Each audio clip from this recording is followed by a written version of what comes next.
Chapter 348. Let's go. This place is no longer suitable for a battlefield. With that, Chu Bei stepped into the starry sky. In an instant, his body glowed, and chaos surged. The Bodhi ancient tree and the path understanding tree appeared behind him at the same time. They were completely open, with luxuriant branches and leaves. As the tree trunks swayed, all kinds of immortal runes flickered. Immature Bodhi tree. The Gautama Buddha recognized one of the trees, and his exclamation was filled with astonishment. He had attained his Tao under the Bodhi tree. Whoosh! The Bodhi tree swayed behind Chu Bei. It was as if it had formed a starry sky of its own. Every leaf was a star field. If one looked closely, the veins on the leaves were like millions of stars rotating. The path understanding tree responded. Thousands of great Tao immortal lights of different depths rippled out with Chu Bei as the center. Extremely dense immortal chi that made one feel refreshed spread out. In an instant, the battlefield in the starry sky, which had been destroyed beyond recognition by the battle, showed signs of recovering under the two ancient trees. These were two different forces of creation. Not only were there two towering ancient trees, but a huge disk appeared under Chu Bei's feet. In the center of the disk, an immortal Tao flower bloomed. Above the stamen were countless balls of light. These balls of light contained all kinds of immortal treasures with different auras. Upon closer inspection, these immortal treasures trembled in the direction of Chu Bei, as if thousands of immortals were worshipping him. The chi of chaos and the chi of all creation condensed into liquid, like two trickling rivers that occupied one side of the Taiji diagram. Look, where is that? Suddenly, a cultivator exclaimed with shock, as if he had seen an unbelievable scene. After Chu Bei stepped out of the battlefield in the starry sky and disappeared, a brand new scene appeared in the distant sky. It was a sea, vast and boundless. Every wave contained a broken world, rising and falling. There were fragments of time flowing, and in the sea, there were immortal corpses and the skeletons of supreme beings, bobbing up and down. Looking at it, this boundless sea was more like a terrifying battlefield. However, there were tens of thousands of battlefields in the sea. The creatures fighting in these battlefields were all supreme existences. Each battleground seemed to be isolated from the others and did not affect each other. Of course, there were also some who didn't fight. They stood on the waves formed by the broken worlds and headed towards the depths of the sea. My God, what is that place? How can there be so many powerful existences? Judging from their means, I'm afraid none of them are weaker than Tongtian, Lord Buddha, and the others. Where did they come from? Looking at the battle above the sea, the tens of millions of cultivators sucked in a deep breath of cold air. They felt as if their breathing was about to stop. It was incomparably stifling. Could it be that it's the sea that Grandmaster and Master went to?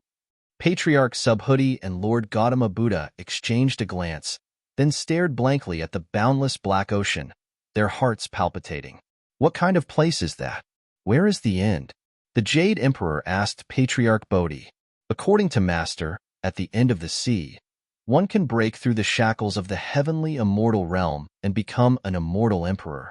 Patriarch Subhuti's expression was extremely serious.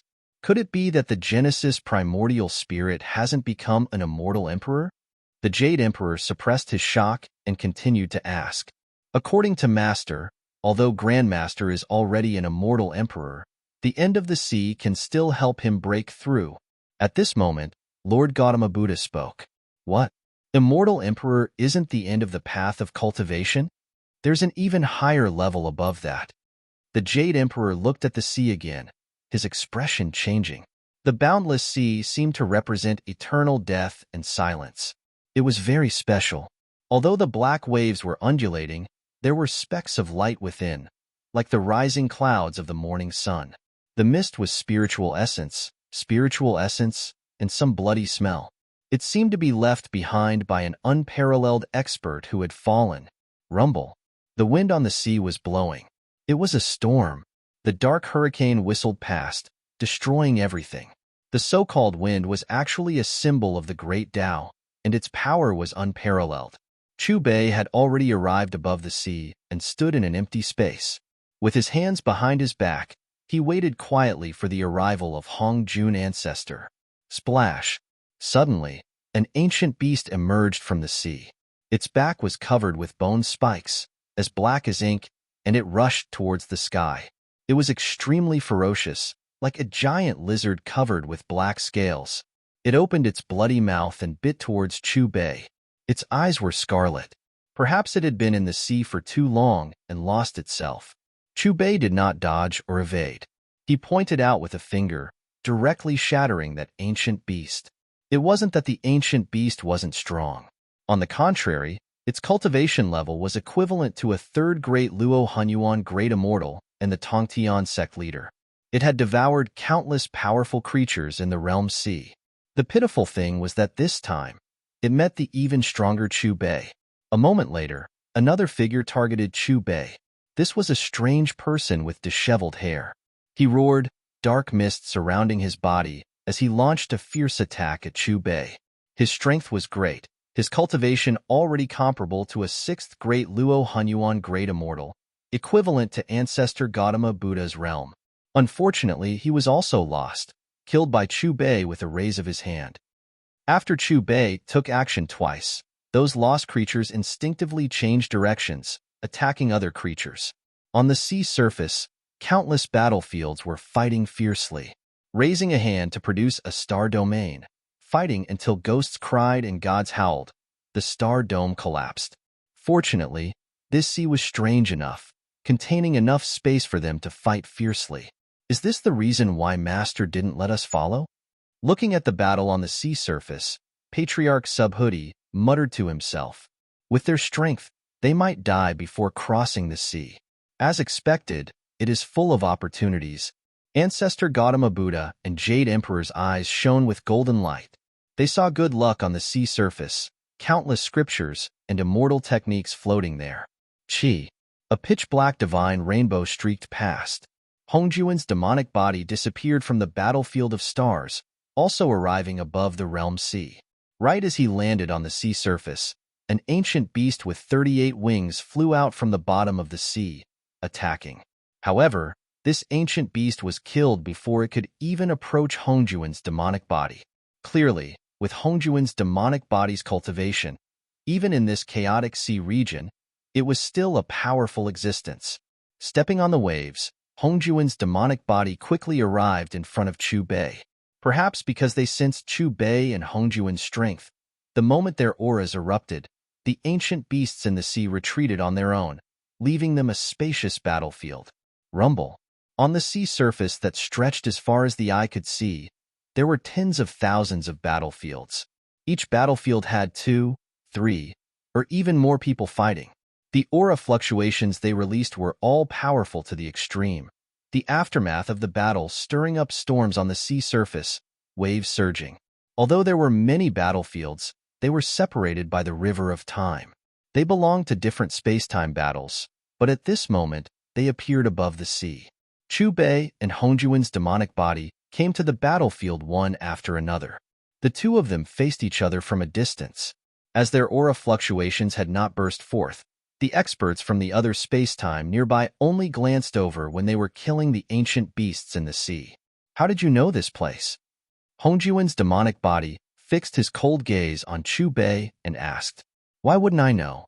I came from the other side of the sea. Chu Bei was expressionless, his voice calm.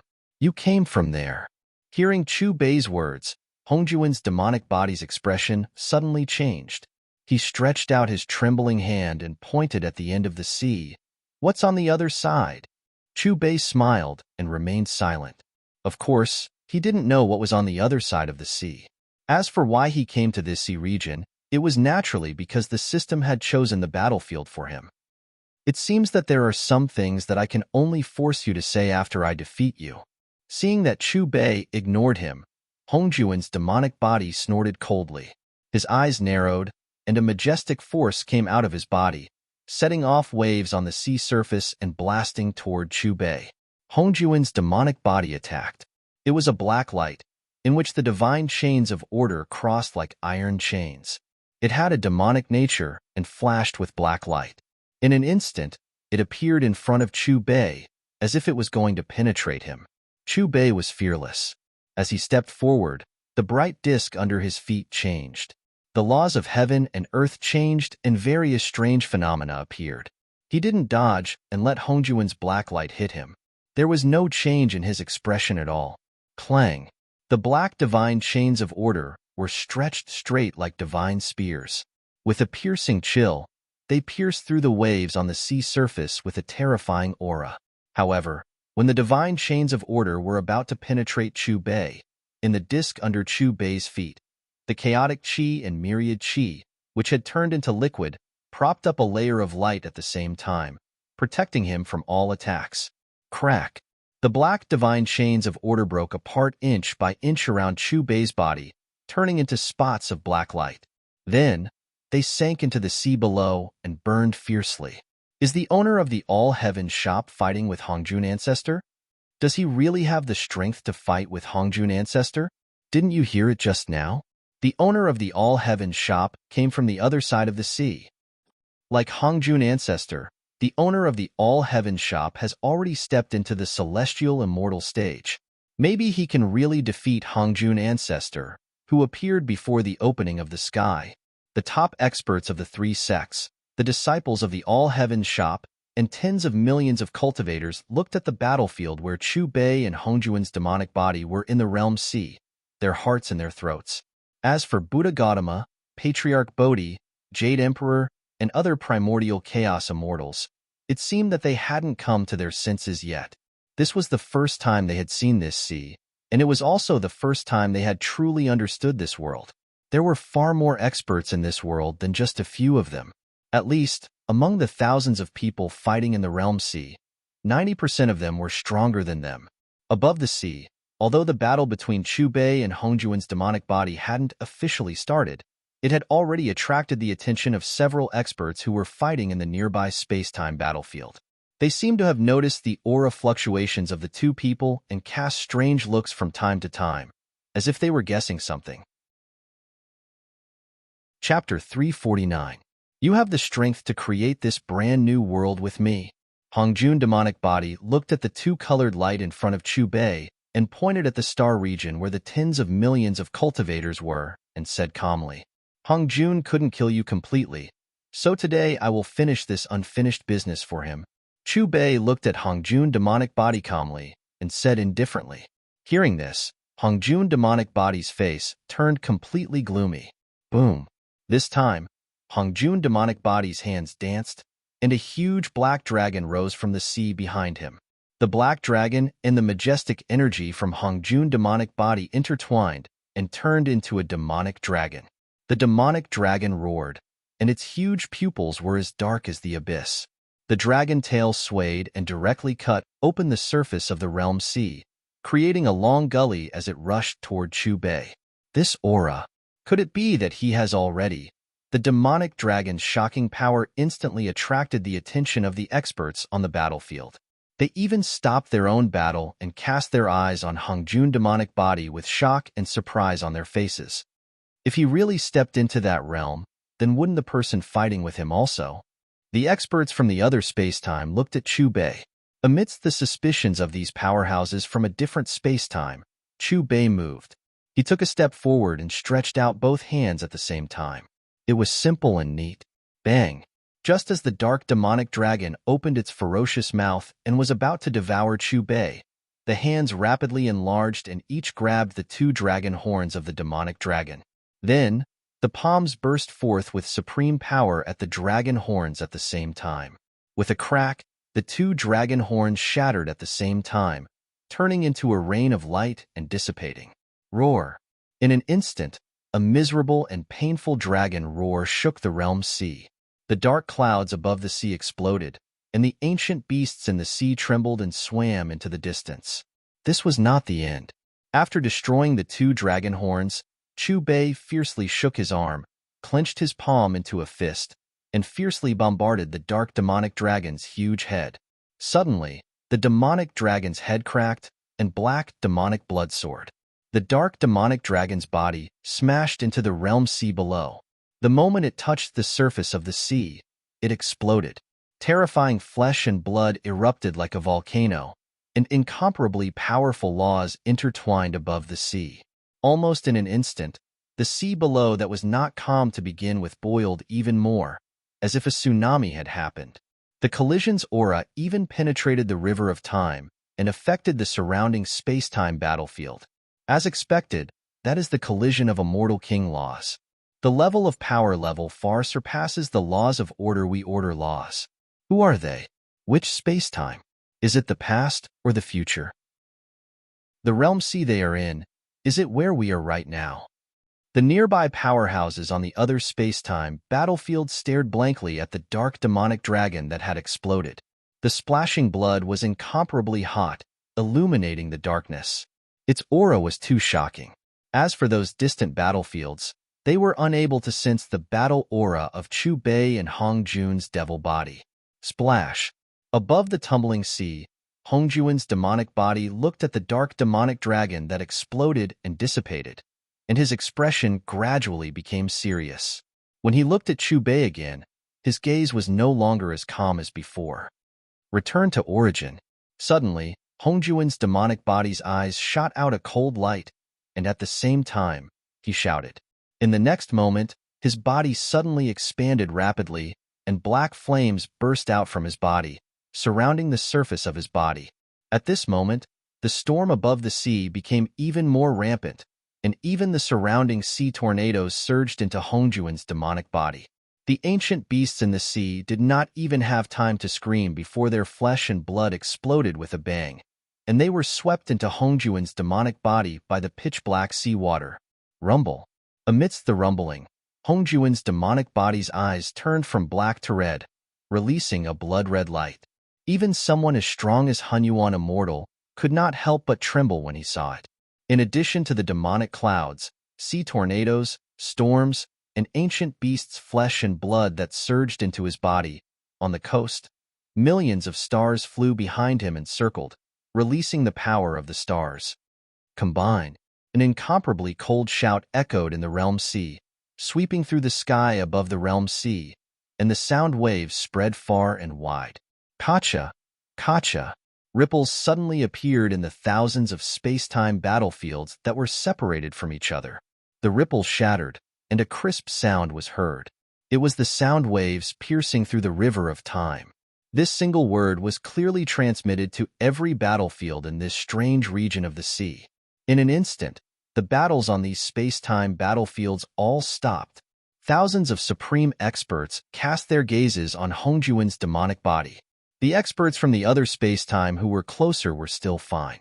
They could still clearly see Hong Jun's demonic body's appearance. As for the experts from the other space-time who were further away, they could only see a hazy light in their eyes. They might be able to feel the powerful aura fluctuation, but they could not see its appearance. It was blocked by the hazy chi. Who is he? This aura. He has already reached the immortal king realm. Who is he fighting with? Which era are they in? Could it be before the era of Emperor Collapse? In a battlefield that belonged to an unknown plane, the experts on the battlefield also stopped fighting. Their gazes were all fixed on Hong Jun's demonic body. He's just the demonic body that martial Uncle Hong Jun shed, but he's already so powerful. Even in that sea region, he's a top existence. Martial Uncle Hong Jun himself, Master, and even martial ancestors Genesis Primordial Spirit. How powerful are they? Perhaps they really have gone to the end of the sea. Gautama Buddha, Patriarch Bodhi, and the Jade Emperor stared blankly at Hong Jun's demonic body in the sea and muttered to themselves. Will the owner of the All-Heaven shop be Hong Jun Patriarch's match? The top experts of the three sects and tens of millions of cultivators were uneasy. This battle concerned their life and death.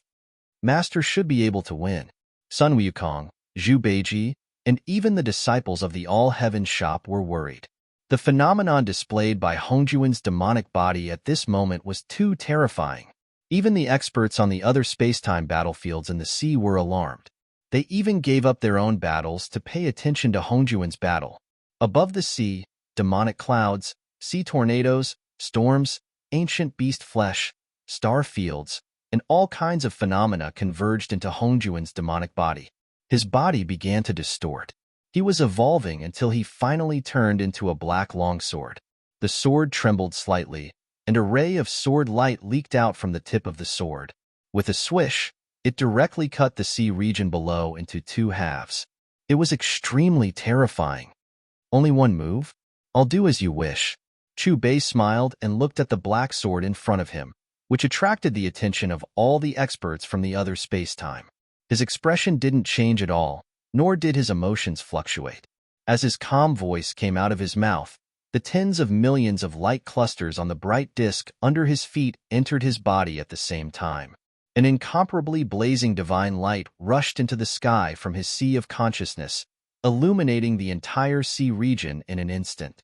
At this moment, there were hundreds of millions of creatures worshipping above the sea. The world of darkness that was far more terrifying than hell seemed to have turned into a place of light, and the air was filled with a sacred aura. Boom! With the resplendent disk in the lead, the Bodhi tree and the path understanding tree stood side by side behind it. The three of them opened up a new small world behind Chu Bei, causing three types of mysterious radiance to flow from head to toe. In the distance, the black sword formed by Hongjuan's demonic body swept over with black fog curling around it. However, before the black fog touched Chu Bei's body, it was blocked by the mysterious light of the bright disk and the two ancient trees. Whether it was the laws in the black fog or the chains of order, they couldn't hurt him at all. Thump, thump, thump. Chu Bei stepped on the Taiji diagram formed by the myriad qi and the chaos qi. The little person standing in the center of the immortal Dao flower actually began to chant, and immortal Dao runes floated out of his mouth. Chu Bei's steps were firm as he strode forward. Every step seemed to resonate with heaven and earth, shaking the boundless world sea violently. It was as if an immortal emperor had descended, suppressing the world with a terrifying aura. For a moment, all the experts on the battlefield held their breaths. Countless pairs of eyes were fixed on the battlefield between Chu Bei and Hongjuan's demonic body. They knew that it was a battle between two immortal kings. Qi. The black sword froze the world's sea, froze the battlefield, and attacked Chu Bei. Chu Bei was still unmoved. He stepped forward to meet it. Almost at the same time, a huge Dharma idol appeared behind him. In the Dharma idol, there was an iron lump with contempt in his eyes. The iron lump followed Chu Bei. In a flash, it merged with Chu Bei, interweaving into a beam of dazzling divine light. Boom! Under countless frightened gazes, the dazzling divine light collided with the black sword. In an instant, the sea shook and the sky shook. The eyes of thousands of experts from the other space-time were suddenly filled with white light. The explosion that could penetrate the river of time and shake their souls also disappeared in an instant, followed by a deathly silence. This kind of feeling made them feel as if their vision and hearing were robbed at the same time. It was too terrifying.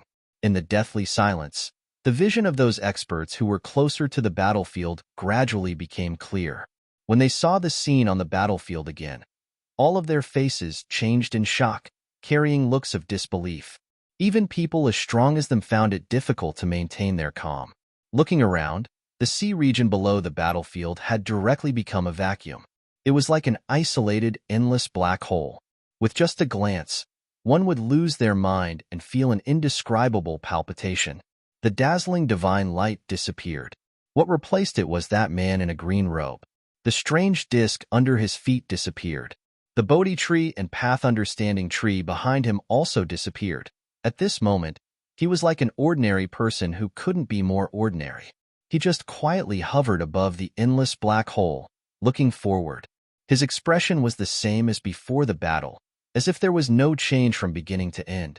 On the other side of the endless black hole, the black sword also disappeared, turning back into Hongjuan's demonic body. His body was fading, dissipating. An immortal king has withered. After a long time, the supreme experts who were closer to the other space-time battlefield recovered from their shock. They all looked at the dissipating Hongjuan's demonic body, an indescribable loneliness on their faces. They didn't know these two people, but they knew how difficult the path of cultivation was. Chapter 350. Above the strange sea area, countless experts from the other space-time side and looked at Hong Jun's demonic body with pity. Those who could ascend to this level were the most outstanding people of their time. Only after millions, or even tens of millions of years of cultivation, did they ascend to the immortal king realm. But just now, they witnessed the battle between two immortal kings with their own eyes, and the defeat of one immortal king. Is it over? The first immortal king has been defeated. The space-time powerhouses who were the furthest away looked at each other in dismay. In their line of sight, they could see two terrifying energy bodies, but one of them was constantly fading and disappearing at a visible speed. Defeated. Hongjun Patriarch has been defeated. Tens of millions of cultivators and the top experts of the three sects looked at the battlefield in disbelief, unable to believe what they were seeing. Tongtian and Taishang Laojun looked at each other, their nascent spirits dimming and their expressions becoming dazed. They couldn't believe that the owner of all Heaven's shop had become so powerful. What puzzled them even more was the limit of the All Heaven's shop's strength. 300 years ago, when he fought the Jade Emperor, his aura hadn't even reached the Chaos Origin Great Immortal Realm. But when he returned 300 years later, he first released the aura of a 5th-level Chaos Origin Great Immortal, then ascended to the 9th level. When Hongjuan's demonic body was resurrected, he displayed the strength of a celestial immortal. All of this was simply too incredible. Tongtian's nascent spirit trembled as he looked at Chu Bei's back. He thought of a sentence that Chu Bei had told him many times. Sometimes, what you see isn't necessarily everything. Is it over? Gautama Buddha, Patriarch Subhuti, and Immortal King Jade Emperor looked at each other with shock in their eyes. Clearly, the result was beyond their expectations. Hongjuan's demonic body was defeated and dissipating, but the owner of All Heaven's shop wasn't injured at all. He even gave off a feeling that he hadn't used his full strength. The owner won. Wonderful. The disciples of All Heaven's shop cheered with excitement. When they learned that Tongtian used them as nourishment to revive his master, Hongjun, they didn't have confidence in the battle between Chu Bei and Hongjuan's demonic body. After all, Hongjun was the first disciple of the Genesis primordial spirit, in existence before the opening of the sky. As the battle between Chu Bei and Hongjuan's demonic body ended, the surging sea suddenly calmed down. The sea breeze blew, and the sea surface was like a huge mirror without the slightest ripple. The eyes of the cultivators on the battlefield of different time and space all fell on Chu Bei. When they met his eyes, they couldn't help but tremble. Even people as strong as them felt that their breathing was about to stop. It was incomparably oppressive. Why did you appear? You obviously don't belong here. Above the endless black hole, Hong Jun's demonic body turned into specks of light and disappeared. He glared at Chu Bei with a face full of resentment, and his roar was filled with unwillingness. He had been plotting for tens of thousands of years, and finally, he was resurrected. But before he could change the world, he was killed by someone who didn't belong to this world. How could he not hate him? As Hongjuan's Hongjun demonic body finished speaking, the calm sea surface surged with black waves again. Among them, there were specks of luster, like the rising clouds of the morning sun. The clouds were spiritual essence, and some bloody smell. You shouldn't be alive in this world, not to mention that you have slaughtered so many living beings. Chu Bei stood with his hands behind his back and looked at Hongjuan's Hongjun demonic body calmly. He sighed and pressed his right hand down. In an instant, there was a sword hum, and a dazzling light burst out. Chi. Almost in an instant, Hongjun's demonic body was penetrated by a brilliant light sword amidst his unwilling roar, and he completely disappeared from the surface of the sea. The wind blew on the sea surface with a whistling sound. Great Tao runes intertwined in the wind, as if they were sending Hongjuan's Hongjun demonic body off. Rumble. On the boundless sea surface, the supreme experts on the other space-time battlefield sighed and fought with their opponents again. The battle sublimated and became even more terrifying. The endless black hole under Chu Bei's feet that had become a vacuum due to the battle began to slowly fill up with seawater. Chu Bei glanced in the direction where Hongjuan's Hongjun demonic body disappeared, turned around, and returned to the void where Sun Wukong, Zhu Beiji, and the other figures were. Then, he waved his sleeve. Chi-Chi. Chu Bei stood above the galaxy. As he waved his sleeve, millions of stars surged out from the void space around him. They emitted immortal light at the same time and rotated. Amidst the strange buzzing sound, these immortal lights spewed out a demonic rain of light like a spring. Some of these drilled into Patriarch Bodhi's primordial spirit, and some drilled into the primordial spirit of the Jade Emperor. A shocking scene happened. Under the nourishment of the light rain, whether it was Patriarch Bodhi or the Jade Emperor, their primordial spirits not only stopped dissipating, but also gradually became solid. In the end, even the flesh and blood that had been devoured by Hongjuan's demonic body reappeared and gradually formed outside their primordial spirits. The light rain drifted and came to the star domain where the experts of the three sects, the disciples of the all-heaven shop, and the tens of millions of cultivators were and sprinkled down. Our vitality is recovering. We're saved. We're saved. Alive. We're all alive. Haha, we don't have to die. Taoist Duobao, Goddess of Golden Spirit, Maitreya Bodhisattva, Samantabhadra Bodhisattva, Manjushri Bodhisattva, Taoist Ishu, Taoist Du E, and the other experts of the three sects looked at the recovered flesh and blood and were stunned for a moment. Then, they were all excited. The tens of millions of cultivators were the same. They were excited and overjoyed. It's the boss. He saved us. The disciples of the all-heaven shop looked at the light rain around them and then looked at Chu Bei in the sky with respect and admiration. In just a few seconds, the top experts of the three sects, the disciples of the all-heaven shop, the tens of millions of cultivators, and even the cultivators whose primordial spirits had been destroyed at the beginning came back to life one after another. In the star battlefield, the Jade Emperor's aura returned to its peak state. He stared blankly at Chu Bei with an indescribably strange expression. In the end, the person he once hated so much had actually become his savior. Thank you, Boss Chu, for saving us. Patriarch Bodhi was very straightforward. He immediately rolled up his sleeves and cupped his fists at Chu Bei to thank him. Gautama Buddha looked at Chu Bei. He didn't say anything, but there was a hint of pleading and regret in his eyes. Clearly, he didn't want to die yet. As for Tongtian and Taishang Laojun, they were incomparably terrified. They still couldn't believe that their master's demonic body had been defeated by the owner of the all-heaven shop. The lives of the three of you will be decided by Hongjun and Hun Kuan when they return. Along with a flat voice that did not contain the slightest trace of emotion, Chu Bei raised his hand, and with a loud bang, a square prison gushed out and fell down. The prison walls were formed by interweaving several kinds of light. It seemed to have a huge devouring power. The moment it landed on the battlefield, it sucked in the primordial spirits of Gautama Buddha, Taishang Laojun, and Tongtian. In the next moment, the four-sided prison rapidly shrank and floated in front of Patriarch Bodhi. I will send it to Master. Patriarch Bodhi took the four-sided prison and glanced at the three powerful primordial spirits that seemed to be frozen in place. He looked at Chu Bei and said, "If you want to go further on the path of cultivation, visit the all-heaven shop more often and look for opportunities." Chu Bei's gaze swept across the tens of millions of cultivators. As he took a step forward, starfields wrapped in tens of millions of stars evolved behind him, releasing the power of the stars. Gradually, the strange sea disappeared from an unknown location.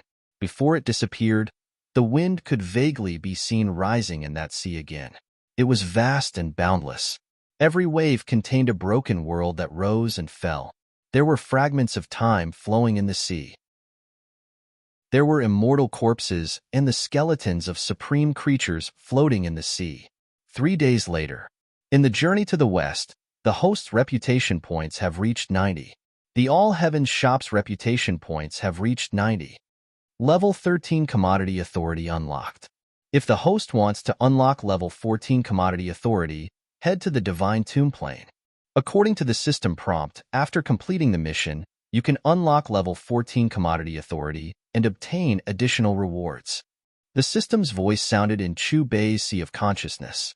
After the battle between Chu Bei and Hongjun ended, the tens of millions of cultivators who had witnessed the entire process quickly spread the news of the battle.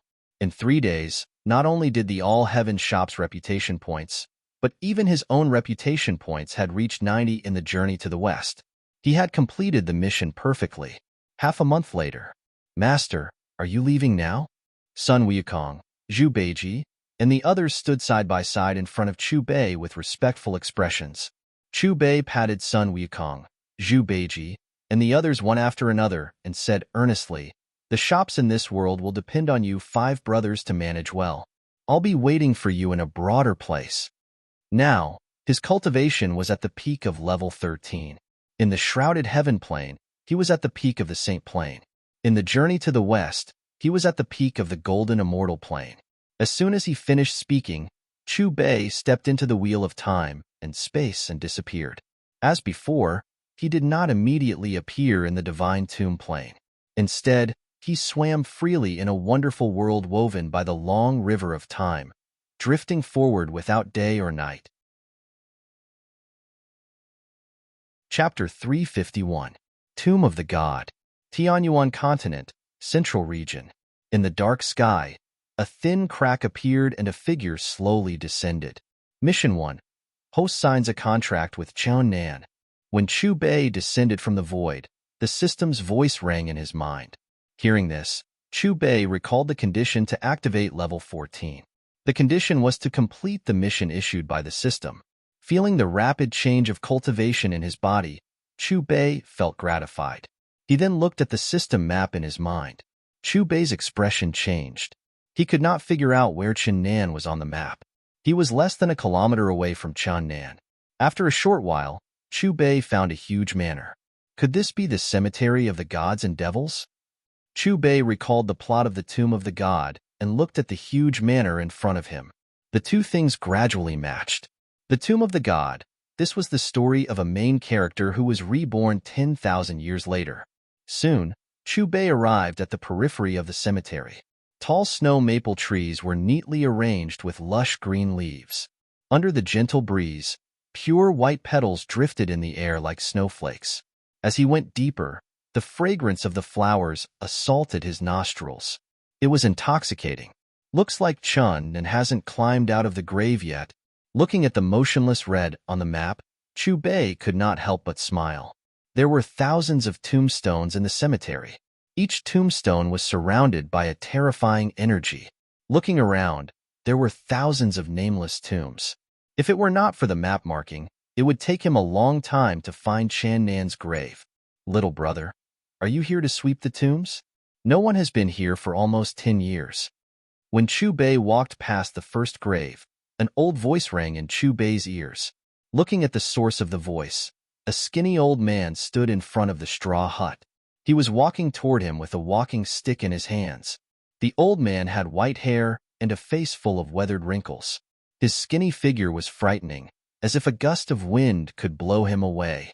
When the old man appeared, Chu Bei was stunned at first, but after recalling the old man's background, his expression returned to normal. The tombkeeper was a top-notch expert of the Divine Tomb Plane. That little fellow should be climbing out soon, right? Chu Bei greeted the old man with a slight nod. However, just as Chu Bei spoke, the old man's expression changed. "Fellow Taoist, are you from 10,000 years ago? Did he survive that battle?" After a while, the old man changed the way he addressed Chu Bei. He began to seriously size up Chu Bei. His voice was very soft, so soft that it sounded like the buzzing of a mosquito. Chu Bei forced himself into the plot and sighed. In that battle, Baitian lost, Demon Lord lost, Ghost Lord lost, Madman lost, Human King turned into a skeleton, and Spacetime's heart was stolen. One name after another came out of Chu Bei's mouth. Every time he said a sentence, he would sigh. "Fellow Taoist, who are you? Are you a reincarnated person? One of the people who set up the game?" Unknowingly, the old man's gaze had turned cold and sharp, locking onto Chu Bei. The slightly rising aura suppressed the void with a sizzling sound. Strange phenomena appeared behind him, and gods wept and ghosts howled. Sensing that the old man's probing divine sense had been destroyed by the system, Chu Bei's expression became calmer. "The cause is caused by me, and the effect is destroyed by me." "The cause is caused by you? What do you mean?" Hearing Chu Bei's incomprehensible words, the old man was thunderstruck, and the incomparably terrifying aura instantly dissipated. You'll know one day. Chu Bei continued to pretend to be an expert. Now that my origin is damaged, I need 10,000 years to rest. What I can do now is to polish this chess piece and let him go further and faster. Looking at Chu Bei's serious expression, the old man's hand that was holding the walking stick trembled slightly. In the morning, there's an aura of life in the cemetery. He should be coming out soon. The old man looked up at the sky, shook his head, and sighed. He turned around and slowly walked towards the tombstones in the east. Chu Bei did not say anything, and just quietly followed behind the old man. The old man stopped. In front of him was a small, short grave. Even among the hundreds of short graves, this one was the shortest because it was almost level with the ground. If the old man had not stopped here, Chu Bei might not have been able to discover the existence of this grave. This is the place. The old man knocked on the ground with his walking stick. I'm just a gravekeeper. I can't participate in the future. After a long sigh, the old man walked towards the straw hut. Looking at the old man's bleak back, Chu Bei felt an indescribable sorrow in his heart. After shaking his head, Chu Bei sat cross-legged beside the small grave and waited quietly. The old man brought him to the small grave, and it coincided with the red on the map. Time passed by minute by minute. Finally, the short grave changed. The ground began to crack, and the soil on top of the grave began to roll down. A pale hand broke through the ground and stretched out, followed by another hand. Then, the two hands grabbed the edge of the grave, and a young man slowly climbed out of the grave. The young man's face was clean and fair, and there was a chiseled coldness to it. His deep, dark eyes had an enchanting luster. However, it was precisely this sculpture-like handsome face that was filled with confusion at this moment. Why is this hell the same as the mortal world? This was the young man's first sentence.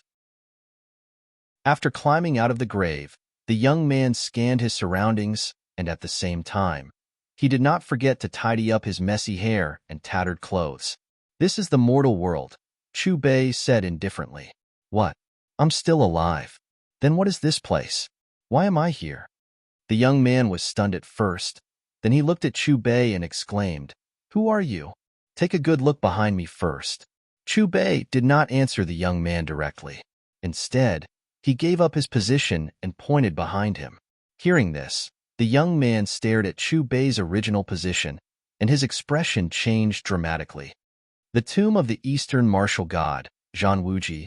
How is this possible? Why would a god die?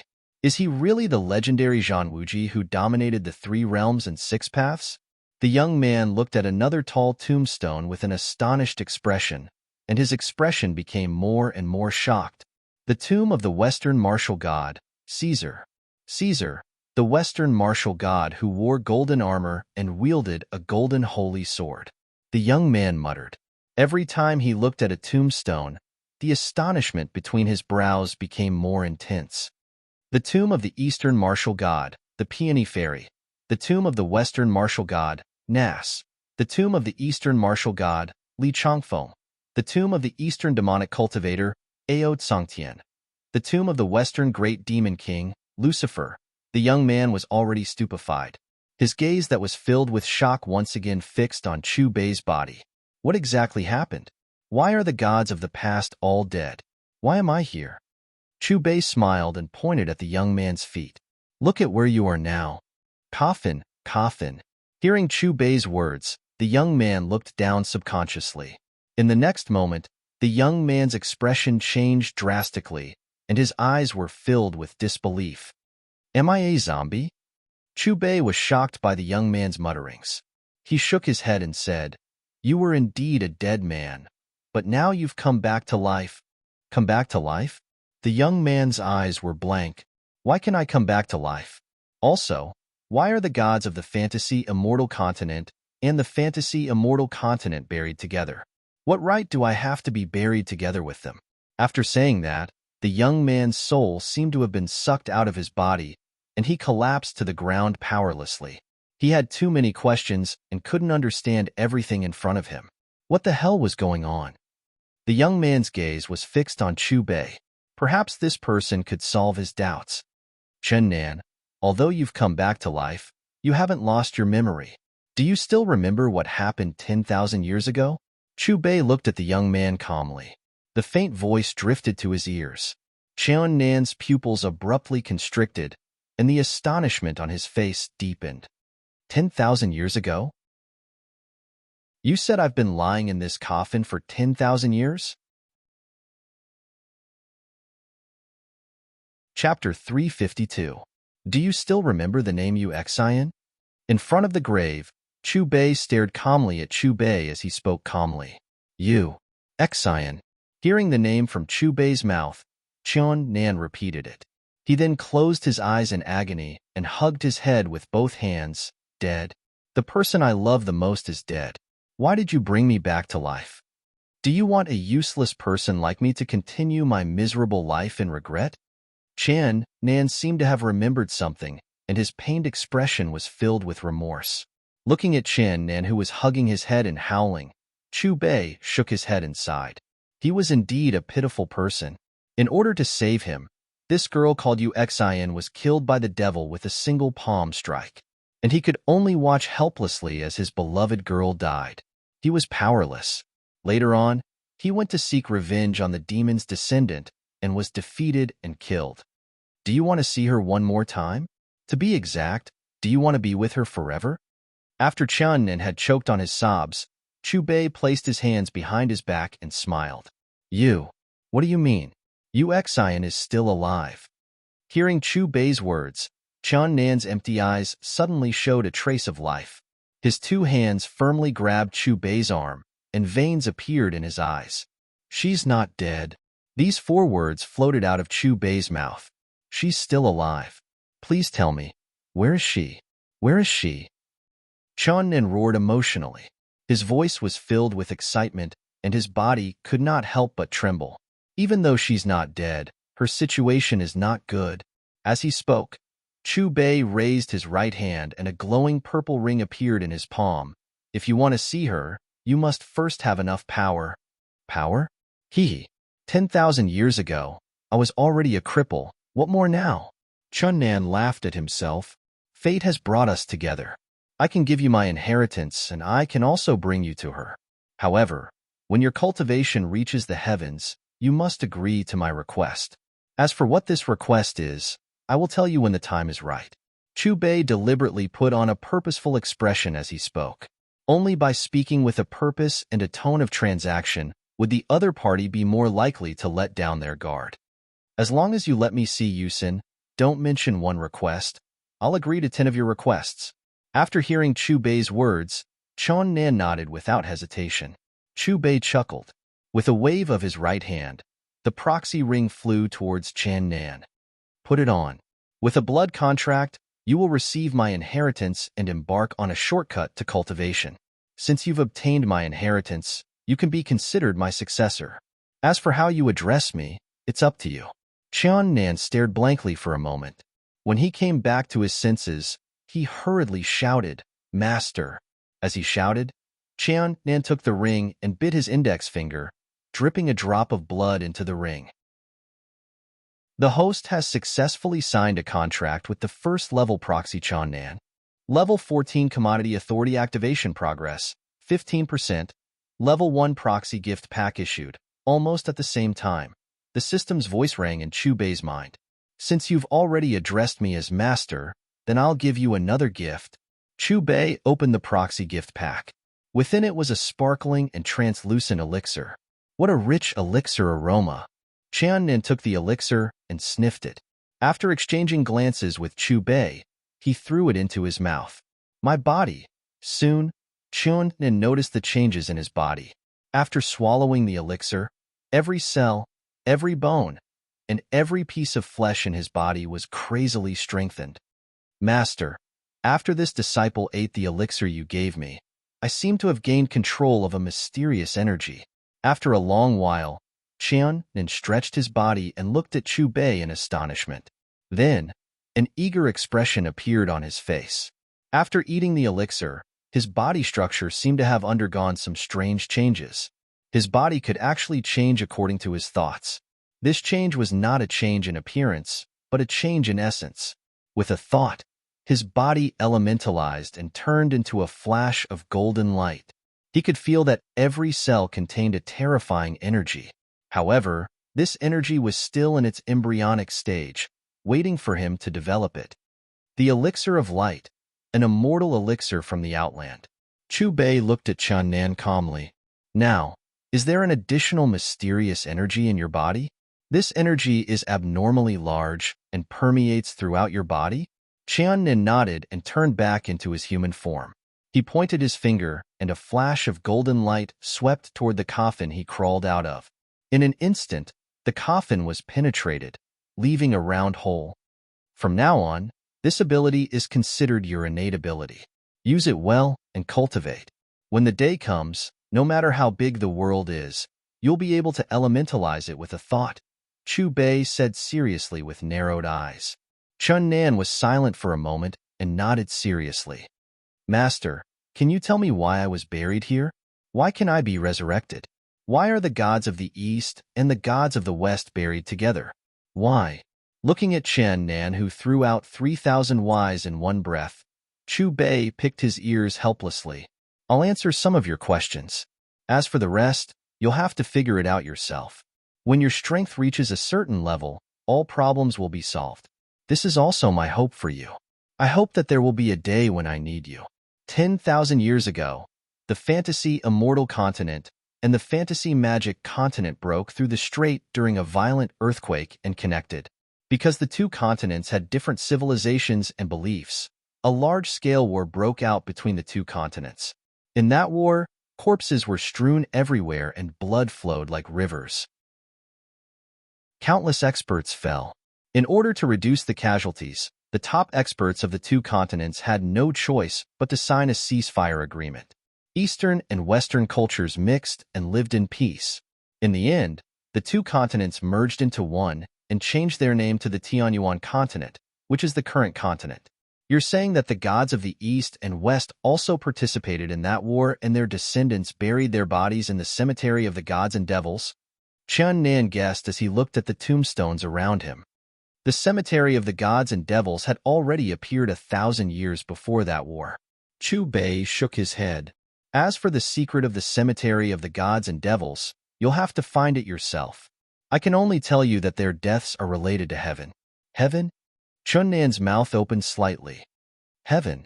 Chu Bei pointed at the distant sky. Second question, how did you come back to life? 10,000 years ago, after you died, two people used heaven-defying methods to bury you here and used the power of the gods and devils to come back to life. Who are they? Chun Nan asked. One of them is Chanzhan, your father. The other is Dugu Baitian, one of the ancient taboo gods, Chu Bei said calmly. Dugu Baitian? Why did he help me? Is he acquainted with my father? Chun Nan's confusion deepened. This is about your second identity. You'll have to find it yourself. Chu Bei smiled at Chan Nan, pretending to be mysterious. Master, through the information given to me by this ring, I only know that you're a merchant. Apart from that, can you tell me anything else about yourself? Chan Nan took a deep breath, his expression very serious. The person in front of him who had been guarding his grave waiting for him to come back to life had too many secrets. Apart from knowing what happened 10,000 years ago, he also seemed to be able to predict the future. Vaguely, he had a feeling that he had become a chess piece, and the person in front of him was the chess player. However, this chess piece had yet to mature. The person in front of him was waiting quietly and had even given him a great opportunity. You'll know about your master's origins one day. Chu Bei continued to put on an unfathomable expression and introduced the cultivation system of this world to Chan Nan. In the current Tianyuan continent, cultivators, dragon knights, magicians, Eastern warriors, and Western warriors all have their own standards. In order to compare their strength, they are divided into 5 ranks. Cultivators, foundation establishment, chi nurturing, essence condensation, core formation, and nascent soul. Dragon knights, earth dragon knights, flying dragon knights, lesser dragon knights, giant dragon knights, and holy dragon knights. Magicians, quasi-magician, intermediate magician, advanced magician, great magician, and magister. Eastern warriors. Refining essence into qi, Xiantian realm, sword qi out of the body. Refining qi into spirit, spirit solidification. Western warriors. Swordsmith, swordmaster, swordmaster, swordmaster, swordmaster, swordmaster. With his hands behind his back, Chu Bei calmly explained the cultivation levels 10,000 years later to Chunnan. After the 5th rank, there should be even higher realms. Chunnan frowned. At the very least, his father Chun Zhan's cultivation had far surpassed the 5th rank of the Eastern warriors. The cultivation levels I mentioned earlier were only the cultivation levels of the Tianyuan continent. The 5th rank is already a peerless expert in the Tianyuan continent. After breaking through the 5th rank is the true martial realm, which is the 6th rank. 6th step, this is already the highest rank on your continent. Chu Bei crossed his arms in front of his chest. After breaking through the 6th rank, you will be taken to the heavenly realm. After that, the immortal martial realm, divine king, divine emperor, heaven realm. According to the information given by the system, the 6th rank of the divine tomb realm was the true martial realm, which was equivalent to level 10, which was the battle sane of the battle break realm and the shrouding sky realm.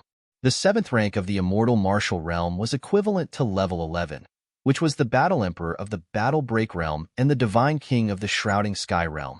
After that, the 8th rank of the divine king was equivalent to level 12, which was the half-sage of the shrouding sky. The 9th rank of the divine emperor was equivalent to level 13, which was the sage of the shrouding sky. The 1st rank of the heaven realm was equivalent to level 14, which was the sage king of the shrouding sky. The 1st rank of the heaven realm was equivalent to level 15, which was the great sage of the shrouding sky. Task 2. Host receives the Hoi Bao. Not long after Chu Bei finished speaking, the system's voice rang in his mind.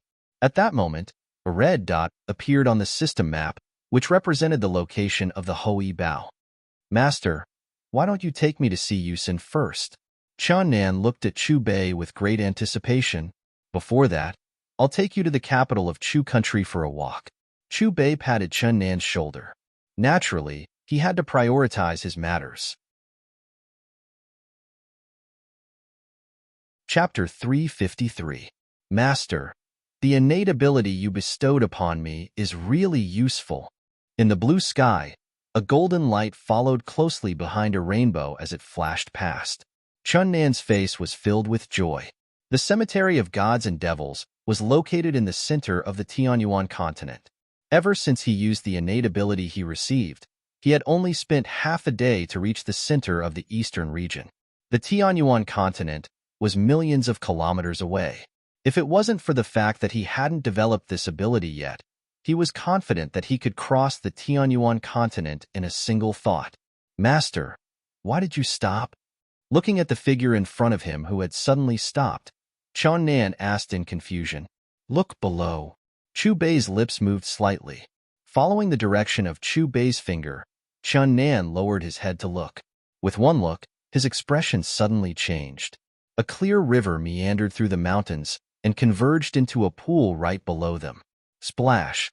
At this moment, a young girl was swimming in the pool like a fish. The water that splashed out from time to time looked like sparkling pearls under the sunlight. The young girl was 16 or 17 years old. Her long black hair was dripping wet and draped over her shoulders. Her jade-like cheeks were dripping with water. Her unparalleled appearance coupled with her quick-witted eyes, long eyelashes, and straight nose made her look like a lotus flower that had just emerged from the water. Master, do you know her? Chunnan coughed dryly, his face filled with curiosity. This scene is shockingly similar to the plot. Chu Bei ignored Chunnan and muttered to himself before diving downwards. Master, what do you mean by that? Chunnan's imagination ran wild, his face filled with even more confusion. Ah, who are you people? Men. The young girl in the pool discovered Chu Bei and Chunnan. After a sharp scream, she quickly put on a thin gauze dress. Her quick-witted eyes were filled with fear. Soon, dozens of people appeared beside the pool amidst the young girl's scream. Capture these two villains. The young girl coldly glanced at Chu Bei and Qian Nan and scolded. Water spirits that wander between heaven and earth, please heed my call. Water dragon wave. The three magicians took the initiative to attack. Immediately, the water in the pool boiled. With a splash, a water dragon rose from the bottom of the pool and attacked Chu Bei and Qian Nan. Chila. Chu Bei waved his hand, and a dazzling golden light swept past the water dragon. When the water dragon, which was nearly 10 meters tall, encountered the golden light, it dissipated into the air as if it had met its natural enemy. Who exactly are you? The young girl seemed to have seen through Chu Bei's prowess. She took a step back and hid in the crowd. Her face was filled with resentment as she gritted her teeth. Chu Yu, Chu Bei said indifferently. Chu Yu was the youngest daughter of the Chu country's emperor. She was the daughter of the Chu country's emperor. How do you know my name? The girl's eyes widened. Chun Nan's face was also filled with confusion. I was just about to go to your house to get something. I didn't expect to meet you here first. Chu Bei placed his hands behind his back, looking like an immortal who had achieved the Tao. He stared at the girl calmly and recalled the plot with a smile. Is the purpose of your trip this time for the blazing fire, immortal lotus? How do you know all this? You. Who are you? Hearing Chu Bei's words, Chu Yu was clearly flustered. Her voice trembled slightly.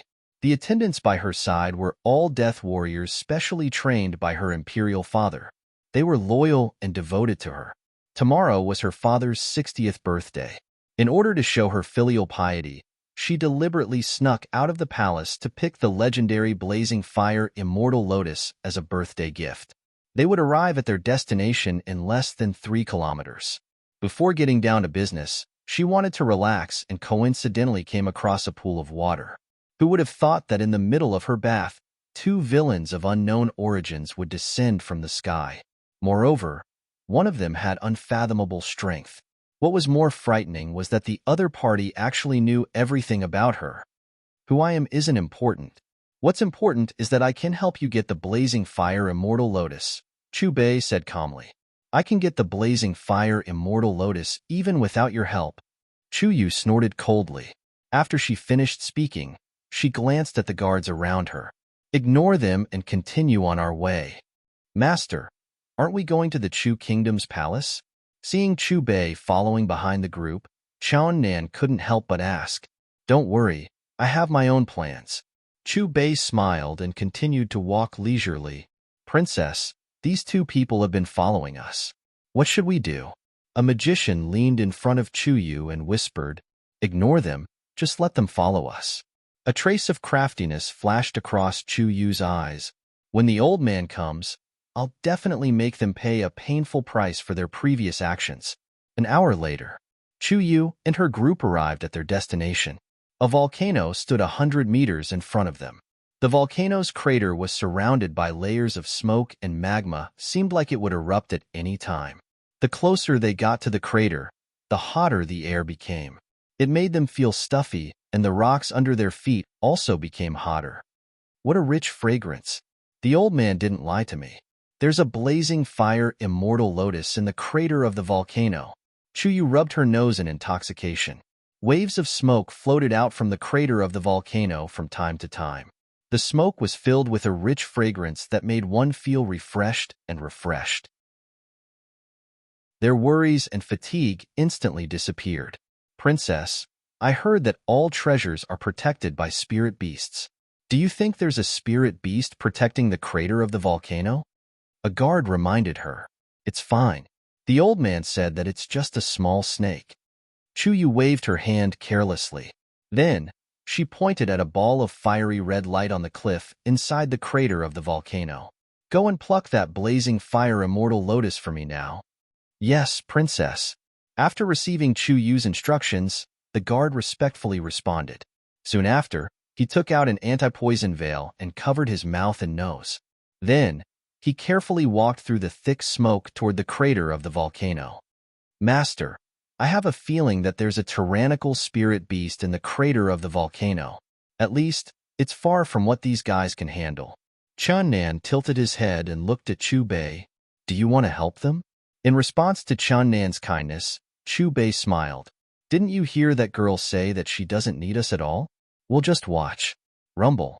Just when the guard was 1 meter away from the crater of the volcano suddenly shook.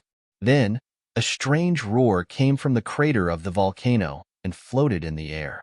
In the next moment, a huge monster emerged from the crater of the volcano.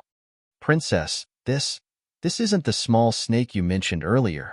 Looking at the huge monster that emerged from the crater of the volcano, the guard's pupils suddenly shrank. He was so scared that his legs went weak. The only thing he saw was a huge snake head. It was the size of a house, and its 2 blood-red eyes were the size of a wash basin. Amidst the terrified screams, the ferocious snake head stuck out its tongue. Before the guard could react, he was swallowed by the huge snake. Then, there was the sound of chewing. That old man is too good at deceiving people. How? How is this small? Chuyu also looked at the mountain-like giant python in front of her and subconsciously swallowed her saliva. Her voice trembled. Meeting the giant python's blood-red eyes, although Chuyu was nervous, she forced herself to remain calm. Everyone, don't be afraid. This snake is just a little bigger and doesn't have much strength. Listen to my instructions and attack it together. In response to Chuyu's words, although the magicians among the guards were full of doubt, they still chanted incantations. As for the martial artists, they all drew their swords and began to accumulate power. Bei, who was not far away, retreated to the side with Nan. He had an indifferent expression on his face, as if he was watching a show.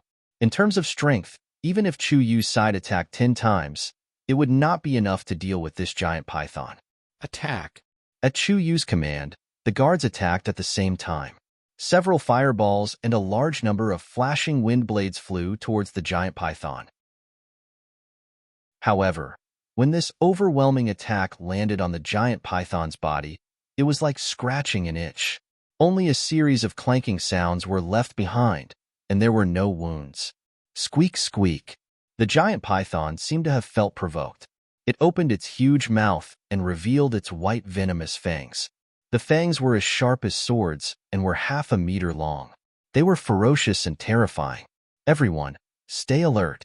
Meeting the giant python's mocking gaze, Chuyu only felt a chill quickly spread from her head to her toes. Her heart suddenly tightened. But just as she finished speaking, the giant python suddenly inhaled and then spewed out raging flames. The 2 magicians at the front had just started chanting incantations. Before the light blue magic barrier could form, they were burned into charred corpses by the raging flames. Then, the giant python's huge tail swung again. With a bang, 3 martial artists were smashed into meat paste.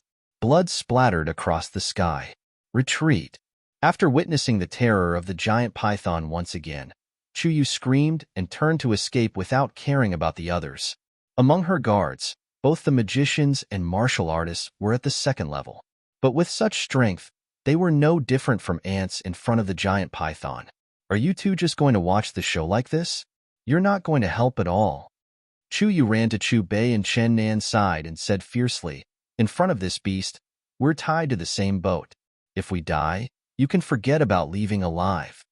Thinking of the methods the other party had displayed at the pool, Chuyu turned her attention to Bei and Nan. You said earlier that you didn't need our help, right? Bei crossed his arms in front of his chest. He had no intention of interfering. Chuyu glared at Bei, then turned her gaze back to the guards and ordered, everyone, keep your distance from it. Focus your attacks on its eyes. The guards received the order again, and they all took out their strong bows and crossbows from their backs. Shio shio shio.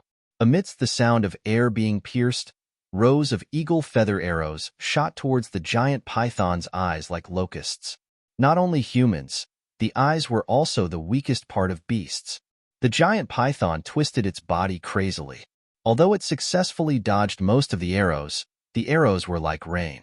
There were still 2 or 3 arrows mixed with magic that hit its face-sized eyeballs. Squeak, squeak. The giant python's eyes were bloodshot, accompanied by a painful howl. Its huge body leaped up. Then, it smashed towards the guards. Boom. With an earth-shattering sound, the ground cracked, the mountain shook, and magma burst out of the volcano. Under this attack, half of the guards were smashed into meat paste before they could react. Chapter 354. Princess, this beast isn't something we can deal with. The remaining guards all had terrified expressions on their faces as they turned around and fled, completely ignoring Chu Yu's orders. In the face of death, there was no need to talk about being a ruler and her subjects. All of you deserve to die. Chu Yu gritted her teeth in anger as she watched the guards flee in all directions. She couldn't help but shiver when she saw the terrifying cold light from the python's sharp fangs. If the two of you can help me deal with this beast, I'll ask Imperial Father to fulfill all of your requests when we return to the palace. The python seemed to have set its sights on Chu Yu. Its human-like eyes were filled with mockery and ridicule. Chu Yu's body trembled as she hid behind a huge rock. Her face was filled with anxiety. Right now, these two villains were her last straw of hope. If even they couldn't deal with this beast, then she could only end up dead. Rocks flew in all directions amidst the rumbling. The python seemed to regard Chu Yu, Chu Bei, and the others as its prey. It swung its tail and opened its ferocious bloody mouth, but it didn't attack. Lord Divine Beast, we're just passing by. If we've disturbed your sleep, we'll leave right away. Chu Yu poked her head out from behind the huge rock and put her hands together in a pleading gesture. The python let out a terrifying roar. Its eyes were filled with excitement. It lowered its huge head, and its sharp fangs were suspended above the rock. However, it did not pay any attention to Chu Yu. Instead, it locked its gaze onto Chu Bei. It seems to have its eyes on you. You'd better behave yourselves. I'll leave first. Chu Yu shrunk her neck and tiptoed backward. Chirp, chirp. The python spat out its red tongue and hissed with ferocity. Go back. However, just as the python was about to attack Chu Bei, 3 light syllables rang out in the air. At this moment, Chu Bei's entire body burst forth with an unparalleled aura. This aura wasn't condensed from the true martial qi between heaven and earth. Instead, it came from his own kingly aura. The moment the syllables fell, the air became silent. The python's fangs were also suspended in the air. In the next moment, the giant python's basin-sized pupils suddenly shrank. 2 streaks of white appeared. It was a kind of fear that came from the bottom of its heart. How? How is this possible? Chu Yu, who hadn't retreated more than 10 meters, opened her eyes wide and murmured incessantly. The insufferably arrogant giant python was now like a mouse that had seen a cat, scurrying back into the crater. You, how did you do it? Returning to her senses, Chu Yu quickly walked in front of Chu Bei and impatiently asked the question in her heart. A giant serpent that might have the strength of a tier 4 giant serpent actually fled without a fight after being scolded by this person in front of him. Chu Bei did not answer Chu Yu's question. Instead, he walked towards the mouth of the volcano at a leisurely pace. What's so great about that smug look of yours? In response to Chu Bei's disregard, Chu Yu snorted angrily and immediately followed after him. Not far away, the guards who had fled earlier also turned back one after another, quickly following behind Chu Yu. That's the blazing celestial lotus that I want. Arriving at the edge of the crater, Chu Yu was the first to call out. Then, she reached out her hand and excitedly pointed in a direction. Her voice was filled with joy. A spirit plant that was about half a meter tall, with a fiery red body and 9 crystal-clear red leaves growing on its stem. The flower at the top was shaped like a lotus flower that was dazzling like a jade carving. It was growing on the cliff. Chu Bei glanced at Chu Yu indifferently. Then, he plucked the blazing celestial lotus and felt a warm feeling in his hand. Although I don't know how you scared that bastard away, it's just a scare without any danger. Chu Yu looked at Chu Bei approvingly and said, Give me the celestial lotus. As for the disrespect you guys showed me earlier, I won't pursue it with you. After speaking, Chu Yu looked magnanimous and reached out her hand towards the blazing celestial lotus in Chu Bei's hand. However, just as Chu Yu's fair hand was about to grab the blazing celestial lotus in Chu Bei's hand, the blazing celestial lotus disappeared. When she looked at Chu Bei again, the latter narrowed his eyes and had a playful expression. Chu Bei's playful gaze made Chu Yu's hair stand on end. She gritted her teeth and probed. You can't be thinking of taking the celestial lotus for yourself, right? Don't even think about it. If it wasn't for me, you guys would have already been buried in the mouth of that little snake. Now, you still have the face to ask for this celestial lotus? Chu Bei's lips curled into a smile. You damn it. Hearing this, Chu Yu was furious and her face turned red. You're getting bolder and bolder. You actually dared to sneak out of the palace. Furthermore, you even came to such a dangerous place. With your mediocre skills, even if you had a few lives, it wouldn't be enough. Just as Chu Yu was at a loss and could only sulk, a long whistle came from afar. The sound was like rumbling thunder, reverberating in the air for a long time. Master, you're finally here. Hearing the sudden voice and looking at the middle-aged man in loose robes who was getting closer and closer, Chu Yu's face was filled with joy, as if she had seen her savior. Didn't I tell you that this celestial lotus was guarded by a fierce snake? Zhuge Chengfeng's face darkened. Master, didn't you say that it was a little snake? I almost lost my life here because of that sentence. Chu Yu pouted and said angrily, I just said it casually. You actually took it seriously. Zhuge Chengfeng coughed dryly. Don't tell me you've already fought with that beast? I've already chased it away. Chu Yu nodded. Chased away by you? The corner of Chun Nan's mouth twitched slightly. Finally, he could not help but say, You're really shameless.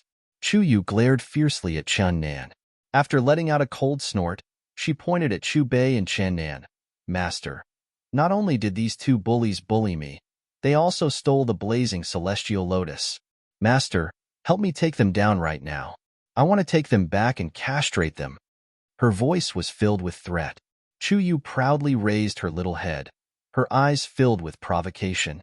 Her confidence came entirely from her master, who was a fourth-stage Mahayana realm existence. One step further, and he would be a fifth-stage peerless expert. Although the methods of the person in front of her were a little strange, in her opinion, he was far from being a match for her master. You still want to castrate me? The corner of Chu Bei's mouth twitched.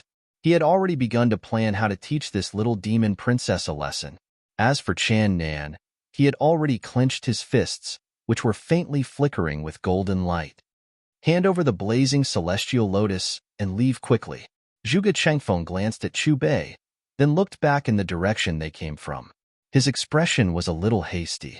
Chu Bei did not say anything. Instead, he looked at Zhuge Chengfeng with a faint smile. Do you want me to do it? Zhuge Chengfeng frowned. His voice was low as his aura burst forth. Swoosh, swoosh, swoosh. At that moment, 3 black shadows flashed 100 meters away and swept over quickly. I didn't expect them to come so quickly. Damn it. Zhuge Chengfeng ignored Chu Bei. He took a step and appeared in front of Chu Yu, protecting her behind him. Master, who are they? Looking at the 3 masked men in black, Chu Yu could not help but ask. She could faintly feel the terrifying aura from them. Any one of the 3 men's aura was no weaker than her master's. In other words, these 3 masked men were 4th-stage Mahayana realm martial artists. If I'm not mistaken, they should be from the Baiyue nation. Zhuge Chengfeng looked at the 3 masked men in front of him cautiously.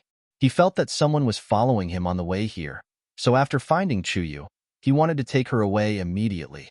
Unexpectedly, the other party was not slow at all. Before he could take Chu Yu away, they had already caught up with him. Chapter 355. You sure run fast. At the edge of the volcanic crater, a masked man stared coldly at Zhuge Chengfeng. His voice carried a mocking tone as he waved the sword in his hand and slashed at Zhuge Chengfeng. Looking at the masked man, Zhuge Chengfeng frowned. He immediately moved his feet and hurriedly dodged to the side with Chu Yu. Don't worry about me. You go first. The masked man's sword slashed through the air, but the second slash came. The sword emitted a faint green light and slashed diagonally at Zhuge Chengfeng's waist. Wherever the green light passed, a deep gully was left on the ground. After pushing Chu Yu to the side, Zhuge Chengfeng no longer dodged. He pulled out the thin sword at his waist and began to fight with the masked man. Spiritual energy surged one after another. In an instant, the two of them intertwined with various lights like fireworks. It was extremely beautiful. Water spirits that wander between heaven and earth, please listen to my call, Frost Thorn. At this moment, the other masked man suddenly chanted an incantation. Then, 3 cold ice spears quickly appeared in front of him. Swoosh, swoosh. Under the illumination of the sun, the 3 ice spears shot towards Zhuge Changfeng from different directions, carrying a bright radiance like rainbows in the sky. Clang! Zhuge Changfeng stepped on the ground, and his body suddenly rose into the air.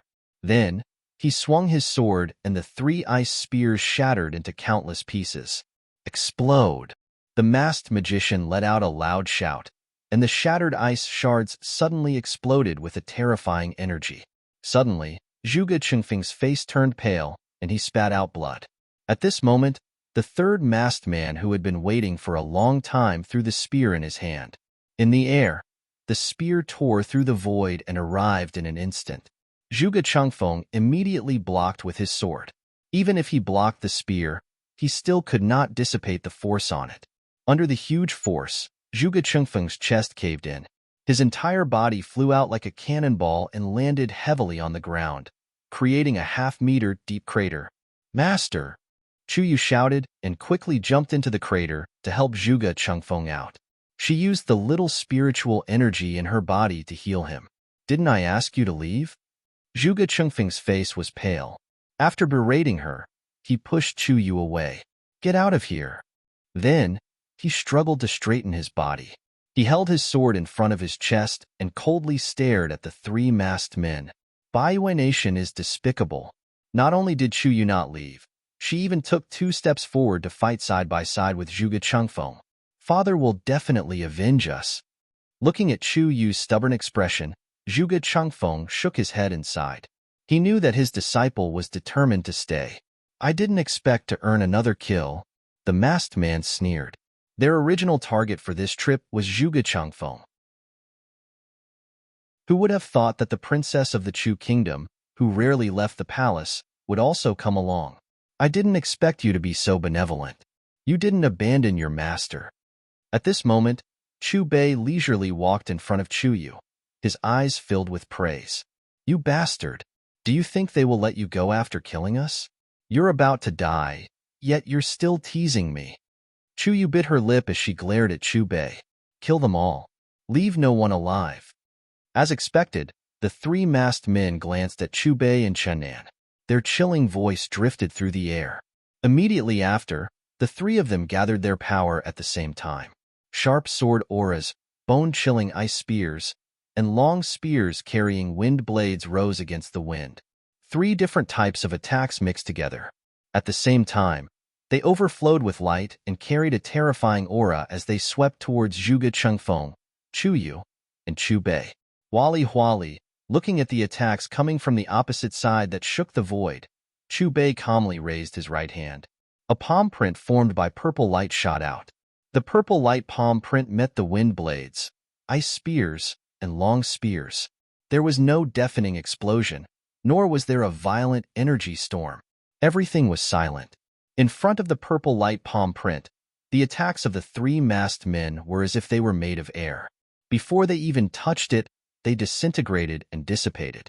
After destroying the fancy attacks, the purple light palm print continued to move forward. In an instant, it appeared in front of the 3 black-robed men. It was still silent. The air was slightly stagnant. The ground became silent. The pupils of the 3 black-robed men shrank. Fear appeared in their eyes. Before they could scream and dodge, they were turned into nothingness by the purple light palm print. Not even a speck of dust was left. If it were not for the remnants of the previous battle, one would even suspect that the 3 black-robed men had never appeared. Zhuge Changfeng was stunned, as if he had been struck by lightning. He did not care about his injuries and forgot to treat them. Chu Yu and the group of guards stared blankly at Chu Bei, and they were even more surprised to the point they were like half a piece of wood that was stuck there in a daze, not moving at all. After a while, Chu Bei tilted his head and looked at Zhuge Changfeng. He pointed at Chu Bei and gulped. "Master, what's his cultivation level?" Level 5? I'm afraid it's above level 5. Zhuge Changfeng shook his head and smiled. His current cultivation level was at level 4. Although he had not stepped into level 5, he could already see the strength of level 5. He was sure that there was no way that a Tier 5 being would be able to kill 3 Grand Ascension stage beings with a casual wave of a hand. Could it be the legendary level 6? Chuyu took a deep breath. A strange look appeared in her eyes. She was counting on Zhuge Changfeng to avenge her. Now, it seemed that her idea was a joke. Looking at Chu Bei, who was walking towards her, Chu Yu's expression changed as she sensed the teasing smile on the other party's face. She was so frightened that she took a step back. Senior, what I said before was a joke. Please don't take it seriously. Chu Yu hurriedly said. Her attitude had changed completely. Now, she did not think that the person in front of her was just a young man with some strange tricks. She believed that a level 6 master could definitely rejuvenate. Maybe the person in front of her was already a 200-year-old monster. Sir, you is naughty. Please don't be calculative with her. Zhuge Changfeng protected Chu Bei behind him and cupped his fists at Chu Bei. There was a pleading look in his eyes. If you insist on making you or take responsibility for her previous offense, I'm willing to sacrifice myself. Then, Zhuge Changfeng raised his right hand and smashed it between his eyebrows. Bang! Before the attack arrived, the aura gathered in Zhuge Changfeng's palm was disintegrated by an invisible force. Living is a wonderful thing. Don't seek death so easily. Chu Bei smiled and looked at Chu Yu closely. He raised his eyebrows. I'm very interested in the castration you mentioned earlier. Hearing Chu Bei's words and recalling her arrogant words, Chu Yu's body trembled. She staggered and almost fell to the ground. Senior, I'm a girl. I don't have that. Then I can give you one. Chu Bei shrugged. Do you believe that I have that ability? Senior, I was wrong. Please forgive me. Meeting Chu Bei's mocking gaze, Chu Yu's face turned pale. Her legs gave way, and she fell to the ground. Little girl, let me give you a word of advice. Trouble comes from careless talk. Chu Bei stopped threatening Chu Yu. He tidied his clothes. Let's go. I saved your lives. I can use this opportunity to pick a treasure from your palace. Sir, you want to follow us back to the palace? Zhuge Changfeng was confused. Chu Bei nodded. The blazing fire immortal lotus is a gift. I want to ask for something. Chu Country, Imperial City. Outside the palace, the streets were crowded with people. It was very lively. Chu Country's Imperial City was divided into the inner palace and the outer palace. The outer palace was surrounded by a dark red wall and some male guards. Of course, there were also some ordinary and simple houses. The main task of these guards was to prevent anyone suspicious from getting close to the palace. After passing through the outer palace and passing through a 5-meter-tall golden wall, one would arrive at the inner palace. There were many magnificent palaces in the inner palace, indicating its core position in the imperial city. On the side of the high golden wall, teams of guards who had undergone strict training were patrolling back and forth. I didn't expect your return home to be so grand. Chu Bei glanced at the formation in front of him and couldn't help but glance at Chu Yu. Soldiers stood on both sides of the inner palace's gate. Their shiny armor stretched all the way to the end of the red carpet. At the end of the red carpet, a slender figure stood quietly on the steps. She was dressed in snow-white clothes. Under the light of the rising sun, her whole body seemed to be dyed with a layer of faint golden light. She looked like a fairy who had descended from the 9 heavens. As her clothes fluttered, she looked like she would fly away with the wind at any time. Sister, I'm back, Chu Yu shouted excitedly. Then, she sprinted toward Chu Yu and threw herself into the latter's arms. Elder sister, I almost died outside. First there was the python, then there was the attack from the Baiyue Nation. Fortunately, I was lucky enough to survive. Chu Yu hugged Chu Yu's waist and couldn't wait to act pitiful. Chu Yu knocked Chu Yu's forehead affectionately. How dare you mention it? Do you know that father and mother were worried sick when you snuck out of the Imperial City? Let's see how you explain it later. They love me so much. They won't punish me, Chu Yu said proudly. Who are these two? Chu Yu noticed Chu Bei and Chun Nan, who had come back together. She asked Chuyu with a puzzled look in her eyes. He was the one who saved my master and me from the Baiyu nation's powerhouses. As for coming to the imperial city, he was asking for something. As for what it was, I don't know. Chuyu pointed at Chu Bei and told Chuyu about her experience as they walked. What? It could be a level 6. Chuyu caught the key point. She raised her eyebrows and widened her eyes. She looked at Chu Bei with astonishment. Sister, is father in his chamber right now? Chuyu asked. Chuyu nodded. Then bring these two to see father first. In the depths of the inner palace, in the emperor's chamber, in the magnificent hall with golden walls, there was a bright and cheerful dance song. Following the song, a few male and female servants in strange costumes began to dance. The emperor of Chu country, Chu Han, was currently lying on a large and comfortable soft chair covered with a golden-colored marten fur in the center of the main hall. He was concentrating all his attention on admiring the enchanting dance of the maids below the stage. From time to time, he would nod his head to express his appreciation for the dance below the stage. Father, did you miss me? Chuyu ran into the hall. Her voice was so coy that it made one's hair stand on end. I thought you died outside. Seeing that Chuyu had returned safely, Chu Han was overjoyed at first. Then, as if he had thought of something, his face darkened. After a cold snort, Chu Han gestured with his hand. The dancing servants bowed and retreated. This child left the palace without your permission. Wasn't it all for your birthday present? Chuyu hugged Chu Han from behind with a resentful expression as if she had been wronged. Where is the gift? Chu Han's anger had not dissipated. My gift was taken by Senior first. Chuyu pouted and pointed at Chu Bei. Senior? Chu Han frowned. His gaze fell on Chu Bei. Who are you? Who I am is not important. Chu Bei said calmly. I came here to ask for something from your majesty. You came here to ask for something so brazenly? Hearing Chu Bei's words, Chu Han waved his dragon robe and his face became ugly. Father, he is a 6th-level master. He was also the one who saved us. Seeing Chu Han get angry, Chuyu hurriedly took a step forward and stood on her tiptoes to whisper into Chu Han's ear. Hearing this, Chu Han frowned and looked at Zhuge Changfeng. Zhuge Changfeng did not say anything and only nodded. He had already guessed what Chuyu had said to Chu Han. You are a 6th-level master and saved you. If I really have something you like, I am willing to give it to you and make a good relationship with you. Hearing Zhuge Changfeng's reply, Chu Han's attitude improved. What do you want? The thing in that box. Chu Bei pointed at a rectangular sandalwood box hanging on the wall by the bed. The box's position matched the red dot on the system map. Seeing what Chu Bei was pointing at, Chu Han's originally relaxed expression turned ugly once again.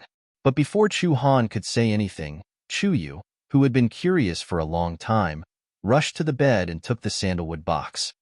Ho Yi's bow. Once the box was opened, Chun Nan and Chuyu's shocked shouts resounded in the hall. Looking at the bow with a black luster, Chun Nan's pupils contracted. He stared at it without blinking. His gaze was filled with a strange emotion, as if he had seen a long-lost friend. Ho Yi's bow. He did not expect that after dying for 10,000 years, the first thing he saw after his resurrection would be the divine bow that shook the immortal fantasy continent. The Ho Yi's bow had changed owners countless times. The last owner before his death was his father, Qianzhan. Back then, Qianzhan relied on this bow to kill 3 peerless masters who surrounded him in a single day. From then on, he became famous and shook the entire immortal fantasy continent. Old friend, I did not expect to meet you again after 10,000 years. Chun Nan's lips trembled. Chun Nan's lips trembled as he softly muttered. Then, he raised his eyes to look at Chu Bei. Master, is this what you came here for? Chu Bei glanced at Chun Nan and nodded in response. Chuyu, who was holding the box, was shocked. She did not expect that the thing the other party wanted was the Ho Yi's bow. This was the most precious treasure of Chu. How could they give it to someone else?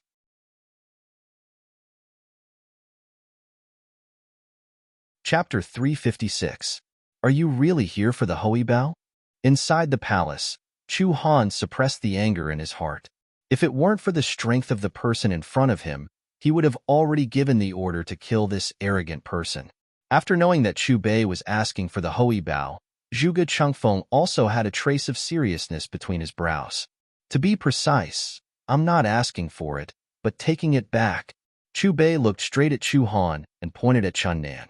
The Hui Bao has an owner. You must be joking, right? Chu Han was burning with anger. 1,000 years ago, the Hui Bao was the national treasure of Chu. How could it have an owner? Then can you draw the Hui Bao? Chu Bei's lips curled into a playful smile. The Hui Bao is an immortal treasure and can only be used once a year. Half a year ago, I drew it once. Naturally, I can't draw it again now. Chu Han narrowed his eyes and stared at Chu Bei. You should know about this, right? Chu Bei didn't reply. Instead, he smiled and glanced at Chen Nan. Show them what you're capable of. All right. Meeting Chu Bei's gaze, Chun Nan nodded and reached into the sandalwood box. The instant Chen Nan held the Hui Bao with both hands. A warm current flowed from the back of the bao to his palms. In the next moment, the black Hui Bao began to emit a faint golden light and the bowstring trembled slightly. Even after 10,000 years, this feeling still hasn't changed. It's as if everything happened yesterday. Every time I hold it, it will hum happily and emit bursts of golden light. After muttering to himself, Chun Nan walked out of the hall. After scanning the surroundings, his gaze fixed on a newly built building. Emperor Chu, is there anyone in that tower? It was just completed 3 days ago. No one has moved in yet. Chu Han's eyes were filled with confusion. Why are you asking this? I want to test if its power is still there. As soon as he finished speaking, Chun Nan took a step forward and squatted slightly. His left hand held the bow while his right hand emitted a golden light. An arrow formed from interweaving flashes of light was formed. In front of the main hall, Chun Nan's expression was extremely focused. It was as if all he could see was the 7-story tower 100 meters away.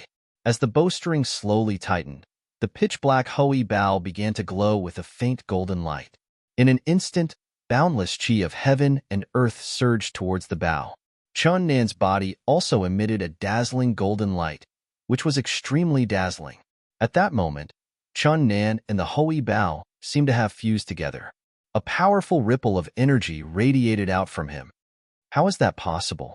The Hui Bao can only be used once a year, and I've already used it once before. Why is he able to draw it again? Sensing the powerful and familiar energy fluctuation in the air, Chu Han couldn't help but take a step back, his eyes filled with confusion and surprise. Chu Yu's eyes widened as she muttered, So he's not simple either. Chu Yu was incomparably shocked. Previously, she only knew that Chu Bei's methods were strange, that he was an old monster who had regained his youth, and that he was even a legendary 6th-order expert. Previously, she had thought that Chun Nan was just a small follower, and that his chi was only at the early 2nd order, which was roughly the same as hers. However, Chun Nan, who had drawn the Hui Bao, was like a mountain. His powerful aura was like that of a demon god descending to the world, giving people the urge to worship him. The moment Chun Nan pulled the bowstring to its tightest, the wind and clouds surged, and thunder rumbled. Swoosh! Strong winds blew, and thunder rumbled. The golden arrow shot out like lightning. Boom! With a deafening sound, the 30-meter-tall 7-story tower 100 meters away was instantly shattered, and rubble flew everywhere. Looking at the 7-story tower that had turned into ruins, Chu Han and Zhuge Chengfeng's expressions changed. Their faces were filled with disbelief. So powerful. Witnessing this scene, Chu Yu swallowed her saliva, dumbfounded. The air slowly calmed down, and the dazzling golden light on Chun Nan's body gradually dimmed until it disappeared. However, the powerful aura on his body was still there, and his figure still gave people the feeling of a mountain. Is this the surprise that the light talent gave me? Chun Nan put away the Hui Bao with joy on his face. 10,000 years ago, not to mention the arrow just now, even 1/10 of its power was enough to make him collapse.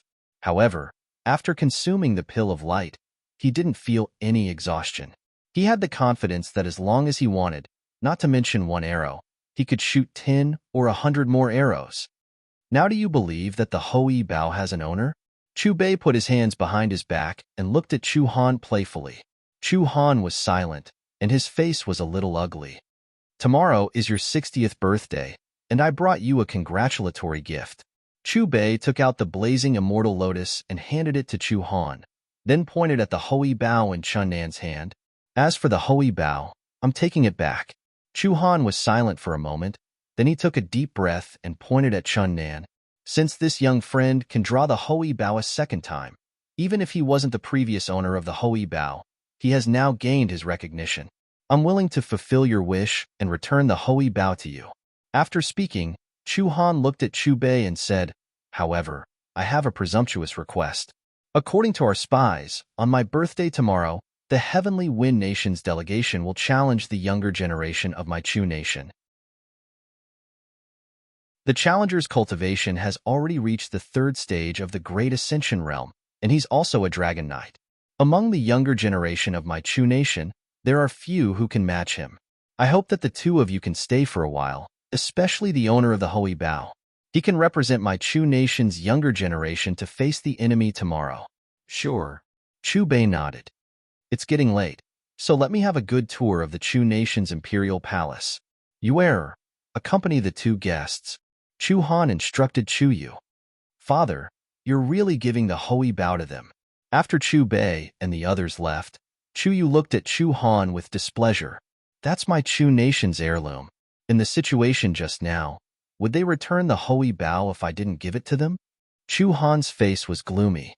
Even if that old monster isn't a 6th-stage expert, he's at least a 5th-stage Great Ascension Realm expert. Zhuge Chengfeng and I are no match for him. Giving them the Hui Bao is just a delaying tactic. The reason why I'm keeping them until tomorrow is to take back the Hui Bao. After speaking, Chu Han's eyes flashed with shrewdness. You quickly ask Ancestor Xian to come out of seclusion. Father is so considerate. Understanding Chu Han's intention, Chu Yu nodded. Chu Bei didn't know Chu Han's thoughts, but of course, even if he knew, he would still stay. After all, in the face of strength, all schemes and tricks are superfluous. The next day, Chu Han's 60th birthday was held in the main hall of the inner palace. All the civil and military officials came to congratulate him, and rare treasures were piled up as gifts. The most eye-catching thing was naturally the blazing fire immortal lotus that Chu Bei gave the day before. It was placed in a conspicuous position, and its fragrance refreshed the mind. Dear officials, let's eat, drink, and have fun today. At the head of the table, Chu Han began to order the banquet after receiving the congratulatory gifts and praises from the officials. In less than 15 minutes, the main hall was filled with singing and dancing. Melodious music and woodwind instruments were played, and the fragrance of wine assailed the nostrils. The officials took their seats in an orderly manner, and the positions of different officials were different from Chu Han. After taking their seats, the officials couldn't help but cast their gazes on the luxurious sandalwood chair next to Chu Han's dragon throne. A young man in a long robe greeted Chu Han before slowly taking his seat. Behind the young man in the long robe stood a young man in a black robe. The young man in the black robe carried a black longbow on his back. Do you know who is sitting next to His Majesty? I've never seen him before, but since he can sit on the same level as His Majesty, his identity must be extraordinary. Even if the successors of those ancient sacred grounds came, they wouldn't have such qualifications, right? After all, our Chu kingdom is one of the 3 great empires. I saw him yesterday. He was even brought around the palace by Princess Chu Yu. Princess Chu Yu was very respectful to this person. Just as the officials were sizing up Chu Bei and guessing his identity, Chu Han stood up from the dragon throne and raised the wine cup in his hand. Dear officials, I'm sure you're very curious about the identity of this distinguished guest next to me. Yesterday, he saved you from danger twice, and his cultivation is unfathomable. He has already stepped into the legendary stage 6. After saying a few simple words, Chu Han looked at Chu Bei. Fellow Taoist, I'll toast you with this first cup of wine. After saying that, Chu Han drank the wine in his cup in a forthright manner. Chu Bei immediately raised his wine cup to return the toast. What? Stage. Stage 6 expert. Hearing that, the officials looked at Chu Bei again with a hint of surprise and respect in their eyes. They had the same thought in their hearts. An old monster who had lived for more than 100 years and regained his youth. Next, the main hall was filled with singing and dancing. Music lingered in the air, and the officials drank and chatted merrily. After 3 rounds of wine and 5 dishes, Your Majesty, the founding emperor of the Chu Kingdom, established the country with martial arts. On your birthday, it's too monotonous to only have singing and dancing. In recent years, our country has cultivated 3 pretty good juniors. Why don't we let them present a martial arts performance for you? At this time, a middle-aged man dressed in foreign clothes stood up and bowed towards Chu Han.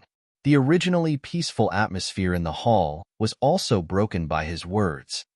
Envoy of the Windy Nation, you're really impressive. How can a subordinate nation like you show off martial arts in our Chu Kingdom's imperial banquet? That's right. And don't think we don't know what you're thinking. Don't you just want to take the opportunity to show off? Our Chu Kingdom has many talents. Even if we want to show off martial arts, it should be our Chu Kingdom's outstanding generation. Who do you think you are? The officials' faces were gloomy as they angrily rebuked one after another. Dear officials, please calm down. Chu Han waved his hand, indicating for the officials to remain silent. Then, he looked at the envoy of the Windy Nation. I also want to see how outstanding the 3 outstanding youths you've cultivated in recent years are. As his voice fell, Chu Han made a gesture. The singers, dancers, and musicians all retreated. After a long while, 3 people walked in from outside the hall. They were all in their 20s. Each of them was incomparably tall, and the muscles on their bodies were like dragons, full of explosive power.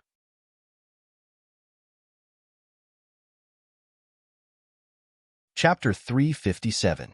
Your Majesty Emperor Chu, it's a bit boring with just the 3 of us. Why don't you let us have a spar with the younger generation of Great Chu? Not only will it be lively, but it can also increase the friendship between the 2 countries. One of them bowed respectfully to Chu Han.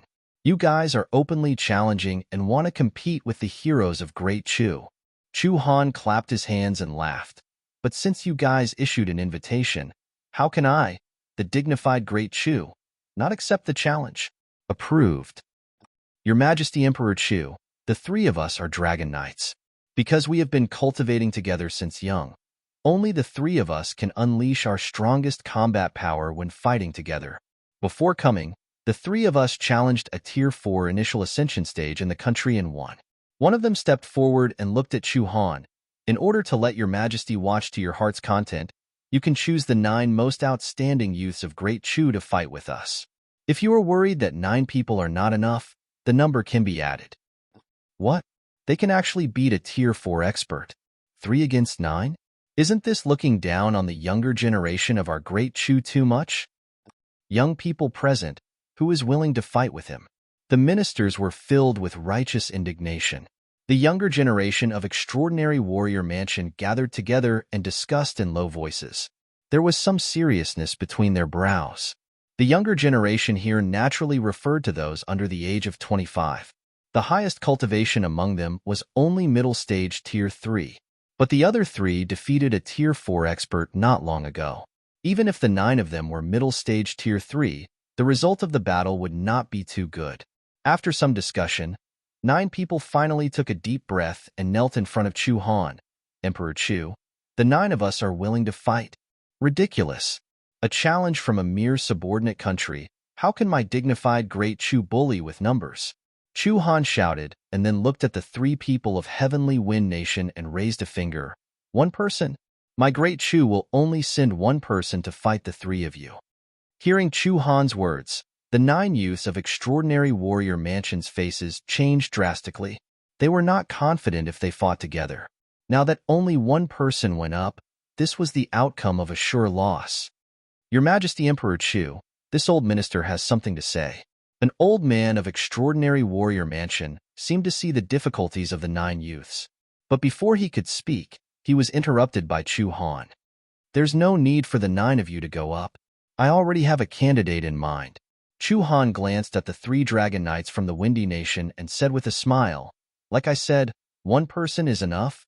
Emperor Chu, aren't you looking down on the three of us too much?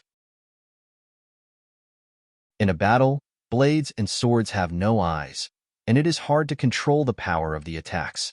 If we hurt or even kill your candidate by mistake, please don't blame us. The Windy Nation's Dragon Knight bowed and said, "Death and injury are inevitable in a battle. If there really is an accident, this emperor will naturally not blame you.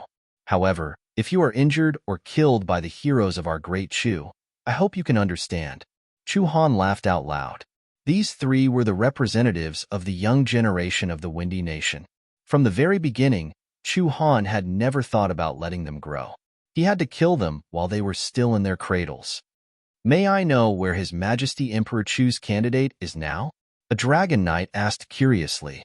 After Chu Han nodded at Chu Bei, his gaze landed on Chun Nan. "Young friend, thank you for your trouble. Leave it to me." Carrying the Hui Bao, Chun Nan walked out from behind Chu Bei after responding to Chu Han. He cupped his fists and said, "So His Majesty's candidate is him. He should be the disciple of that six-step warrior, right?" "No." You guys carefully sense the energy waves on his body. Second step? What's going on? With this kind of cultivation, he can't even enter the extraordinary warrior mansion. How can he win? Some of the ministers in the hall frowned slightly when they sensed the energy waves on Chan Nan's body. But seeing the confident look on Chu Han's face, they didn't dare to raise their doubts. "Emperor Chu, because the three of us are dragon knights, we can't go all out in this hall. Can we move the venue to the arena?" The three dragon knights glanced at Chan Nan with disdain. They could naturally sense Chan Nan's second-step cultivation. "That's exactly what I was thinking." Chu Han had a smile on his face. Following Chu Han's voice, Chu Bei, Chan Nan and the ministers moved towards the arena. Why hasn't Ancestor Xian come out of seclusion yet?" Chu Han tilted his head and asked Chu Yu in a low voice. Once the competition ended, Chu Bei and Chan Nan would leave. If Ancestor Xian hadn't come out by then, he could only watch with hatred as the two took away the national treasure, the Hui Bao. Ancestor Xian is at the critical moment of breaking through to the sixth step. He will make it. Chu Yu bit her lips and said, "I hope so." Chu Han sighed. On the arena, the three dragon knights of Windy Nation stood in the center of the arena. The three of them put their fingers to their mouths and each let out a unique cry. Rumble. A moment later, 3 6 to 7 zhang long flying dragons flew over the arena from afar. The three dragon knights waved their hands slightly. The flying dragons rushed down and landed beside the three of them, stirring up a gust of wind. "Your Majesty Emperor Chu, are you sure you want to let a rank 2 martial artist compete with us? He might not even be able to take one move from us." The dragon knight leaped onto the back of the dragon, holding a dragon-patterned spear in his hand. He was very conceited. "Is this what it means to fly? How mighty! I don't know what His Majesty is thinking. I only hope that this young man has some skill." Some of the ministers looked at the flying dragons in the sky with envy. Some of them were worried for Chun Nan. "Master, should we kill them?" Chun Nan looked at Chu Bei, asking for his opinion. Chu Bei smiled. "Chu Nation has protected the Hui Bao for over 1,000 years. Chu Han definitely won't let these three leave alive. Moreover, they won't show mercy to you. I know what to do." After hearing Chu Bei's words, Chun Nan's eyes flashed with coldness. Then, he leaped onto the arena. "Can the competition start?" Chun Nan looked at the three dragon knights expressionlessly. "Are you in such a hurry to meet the King of Hell?" As the mocking words fell, the three dragon knights stepped on their flying dragons and slowly approached Chan Nan. A tyrannical aura spread out from the three of them, causing the spectating ministers to feel a heavy pressure. Suddenly, the arena quieted down. Everyone's eyes locked onto Chan Nan, their eyes filled with worry. Chan Nan glanced indifferently at the three dragon knights above him. He didn't say anything and just took out the Hui Bao from his back at a moderate pace. Holding the bao in his left hand, he placed his right hand on the bowstring. Specks of golden light appeared. In the blink of an eye, 3 golden arrows were formed. That's His Majesty's Hui Bao. How could it be in his hands? And as far as I know, The Holy Bow can only be used once a year. His Majesty used it once half a year ago. It's impossible for him to pull it open. Strange. What's with that arrow? It seems to have evolved from his right hand. What kind of technique is this? Most of the spectating ministers recognized the Holy Bow. Seeing Qian Nan slowly pull the bowstring, they were all shocked. Not good. That bow is strange. Sensing the yuan qi of heaven and earth crazily surging toward the Holy Bow in Qian Nan's hands, the three dragon knights' expressions changed. Gradually, the vast energy on the arena began to violently fluctuate. Chun Nan and the Holy Bow emitted 100 zhang of light. An incomparably tyrannical aura surged from the former. At this moment, Chun Nan's aura underwent an earth-shattering change. He was like an indomitable giant, making people feel an urge to kneel down and worship him. The wyverns beneath the dragon knights seemed to sense the dangerous aura. Their huge bodies began to tremble, and they kept growling. Kill. The three dragon knights looked at each other, then urged their wyverns to dive down. The three of them brandished their spears and pointed them at Chun Nan. Wind blades whistled. Although the three dragon knights no longer underestimated their opponent and even took the initiative to launch fierce attacks, it was already too late. Chun Nan had already released the bowstring. 3 golden bolts of lightning pierced through the air. In an instant, the arena was filled with fierce winds and rumbling thunder.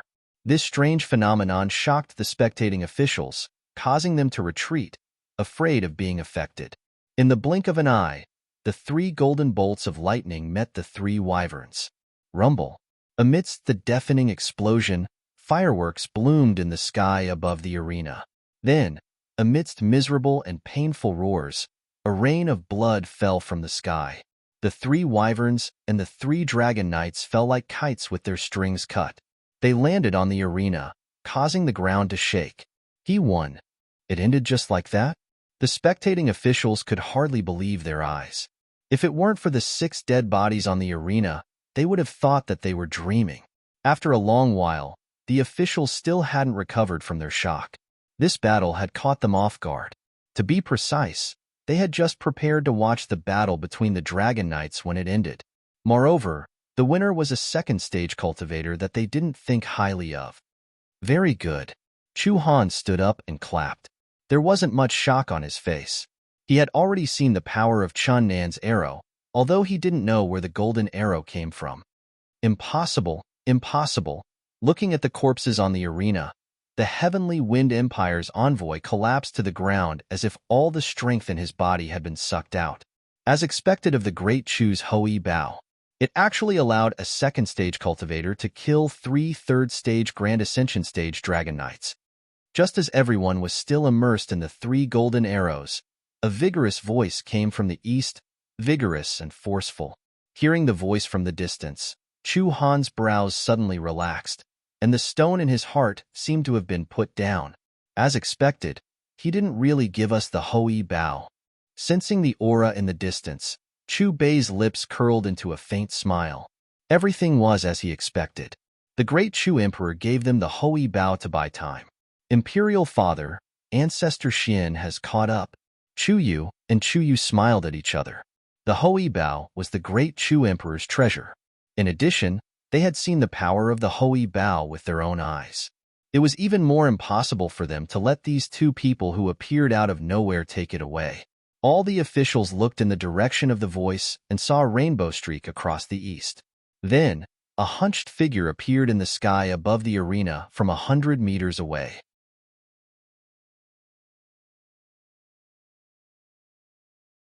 Chapter 358. This energy fluctuation must be from a Stage 6 powerhouse. Another Stage 6 powerhouse. Didn't Emperor Chu say that the guest next to him was also a Stage 6 powerhouse? I've lived for decades and have never seen a Stage 6 powerhouse before, but I've seen 2 today. Don't you think this old man looks familiar? The officials of the Cultural Relics Department looked at the old man who had flown to the sky above the arena from afar and discussed animatedly. Honor greets Ancestor Xian. Congratulations on reaching Stage 6. Chu Han stepped forward and bowed deeply to the old man. Other than respect, there was also joy on his face. Before he went into seclusion, Ancestor Xian's eyes were cloudy and lifeless, and his wrinkled skin was like a crumpled paper ball. But now, he was full of energy, and his bald head had sparse black hair again. When he noticed that the officials below did not move, Chu Han immediately turned and shouted, "Why aren't you saluting Ancestor Xian?" Hearing that, the officials were stunned at first, but when they came back to their senses, they all knelt and bowed to the old man. "Han, you don't have to be so formal. I'm just an old man now, and I don't care about the court anymore. If I didn't hear from you, that someone coveted my Chu immortal treasure, the Hui Bao, I wouldn't have come out of seclusion." Chu Ao did not seem to care about his image. He twisted his neck and looked at Chun Nan. "I didn't expect you to break the taboo of the Hui Bao and draw it again and again. It's really shocking. I'm the owner of the Hui Bao. Of course, I can draw it at any time." Chun Nan looked at Chu Ao cautiously. He could feel the terrifying energy hidden in the other party's body. "I just came out of seclusion, and my hands are itching." Chu Ao narrowed his eyes. "Little guy, if you can defeat me, I'll give you the Hui Bao." Chun Nan frowned and hesitated for a moment. He raised the Hui Bao again, and spots of golden light appeared from his right palm to form an arrow. As Chun Nan's aura rose, the black Hui Bao burst out with a dazzling golden light. The bowstring was slowly drawn, and the golden arrow shot toward the old man. Wherever it passed, it left a golden rainbow in the void. Clang! The sound of metal clashing resounded in the sky. "The power of this bow in your hands is indeed extraordinary." Chu Ao's eyes shone with a golden light as he stared fervently at the Hui Bao in Chun Nan's hands. "Before I went into seclusion, I'm afraid that even I would have suffered serious injuries from this arrow. Ancestor Xian, he actually took it with his bare hands. This arrow was even more powerful than the arrow that was used to deal with the 3 Dragon Knights. But not only did Ancestor Xian receive it, he was also unharmed. This is the strength of a Type 6 Divine Warrior? Even the immortal treasure, Hui Bao, can't do anything to him." A group of civil and military officials looked at Chu Ao with admiration, praising him endlessly. Chu Han let out a long sigh of relief. Just now, when he saw Chu Ao catching the arrow with his bare hands, he was worried that he would be injured by the arrow. Fortunately, everything was fine. Chun Nan's face turned serious. That arrow from before was already the strongest arrow he could shoot. But even so, he was still unable to injure the other party. Just as Chun Nan pulled the bowstring again, Chu Ao clenched his right hand, and the arrow in his palm turned into specks of light and dissipated into the air. "Little guy, this Hui Bao should be returned to the Chu dynasty's royal family." As his slightly hoarse voice sounded, Chu Ao waved his right hand, stirring up waves of strong wind. In the next moment, light surged and evolved into a huge golden palm. With a rumbling sound, the golden palm swept toward Chun Nan. Chun Nan's pupils constricted, and he hurriedly shot an arrow. Crack! The golden palm crushed the arrow and continued forward, crashing into Chun Nan's body with a loud bang. Then, the golden palm rose and wrapped around the Hui Bao in Chun Nan's hand. Under the powerful force, Chun Nan's figure flew back nearly 10 meters like a cannonball, stumbling for a while before stabilizing his body. "Father, the Hui Bao is back." Looking at the Hui Bao in Chu Ao's hand, Chu Yu and Chu Yu's faces were filled with excitement. "Sigh, why can't I pull it open?" With the Hui Bao in hand, Chu Ao couldn't help but sigh after a few fruitless attempts. After sighing, Chu Ao's line of sight returned to Chun Nan, and he said indifferently, "Little guy, although every arrow you shoot with the Hui Bao has the power to injure a 5th-stage expert, it has no effect in front of me. If you are willing to stay in the House of Prodigy and serve the Chu dynasty, I can temporarily let you keep the Hui Bao." Chun Nan bit his lips and didn't reply, but cast his gaze toward Chu Bei, who was sitting on a chair in the stands. "Master, please make a move." Chun Nan asked Chu Bei for help. Although he possessed the talent of light, due to his Tier 2 strength and the fact that he hadn't fully developed his talent of light, and without the Hui Bao, his overall strength was at most comparable to a Tier 4 expert. He was far from being a match for the old man before him. "Have you forgotten your ability? Even if you can't beat him, you can elementalize and be in an invincible position. After his indifferent voice sounded, Chu Bei took a step and appeared beside Qian Nan in a flash. Qian Nan scratched his head awkwardly. My mind was on the Hui Bao just now, so I didn't react. Is this esteemed guest going to stand up for that little guy? He can't be going to fight Ancestor Xian, right? If that's really the case, then aren't we going to see a peerless battle between two six-stage experts? We're so close. Won't we be affected by the terrifying shockwaves of the battle? The gazes of the civil and military officials switched back and forth between Chu Bei and Chu Ao, and while their faces were filled with excitement, they all retreated one after another. Looking at the two people facing each other in the air, Chu Han took a deep breath. The Hui Bao's true owner depended on the outcome of the battle between these two. I heard you say that you're also at the sixth stage? Looking at Chu Bei, who was also standing in the void, Chu Ao asked tentatively with a puzzled look on his face. The other party being able to hover in the air was indeed the mark of a sixth-stage expert. However, he couldn't feel the fluctuation of energy from the other party. Yes or no, you'll have your answer in a moment. Chu Bei crossed his arms in front of his chest and looked at Chu Ao mockingly. Bullying a junior is nothing. Since you're itching, why don't the two of us spar? That's exactly what I was thinking. Let me see what kind of strength the person who can cultivate such a powerful little guy has. As his voice fell, Chu Ao's black hair rose up, and the red light around his body was like a raging fire, as if he was wearing a layer of exquisite armor. Chu Ao stepped into the air, and an unparalleled aura spread out with him as the center, causing the civil and military officials around him to be unable to breathe.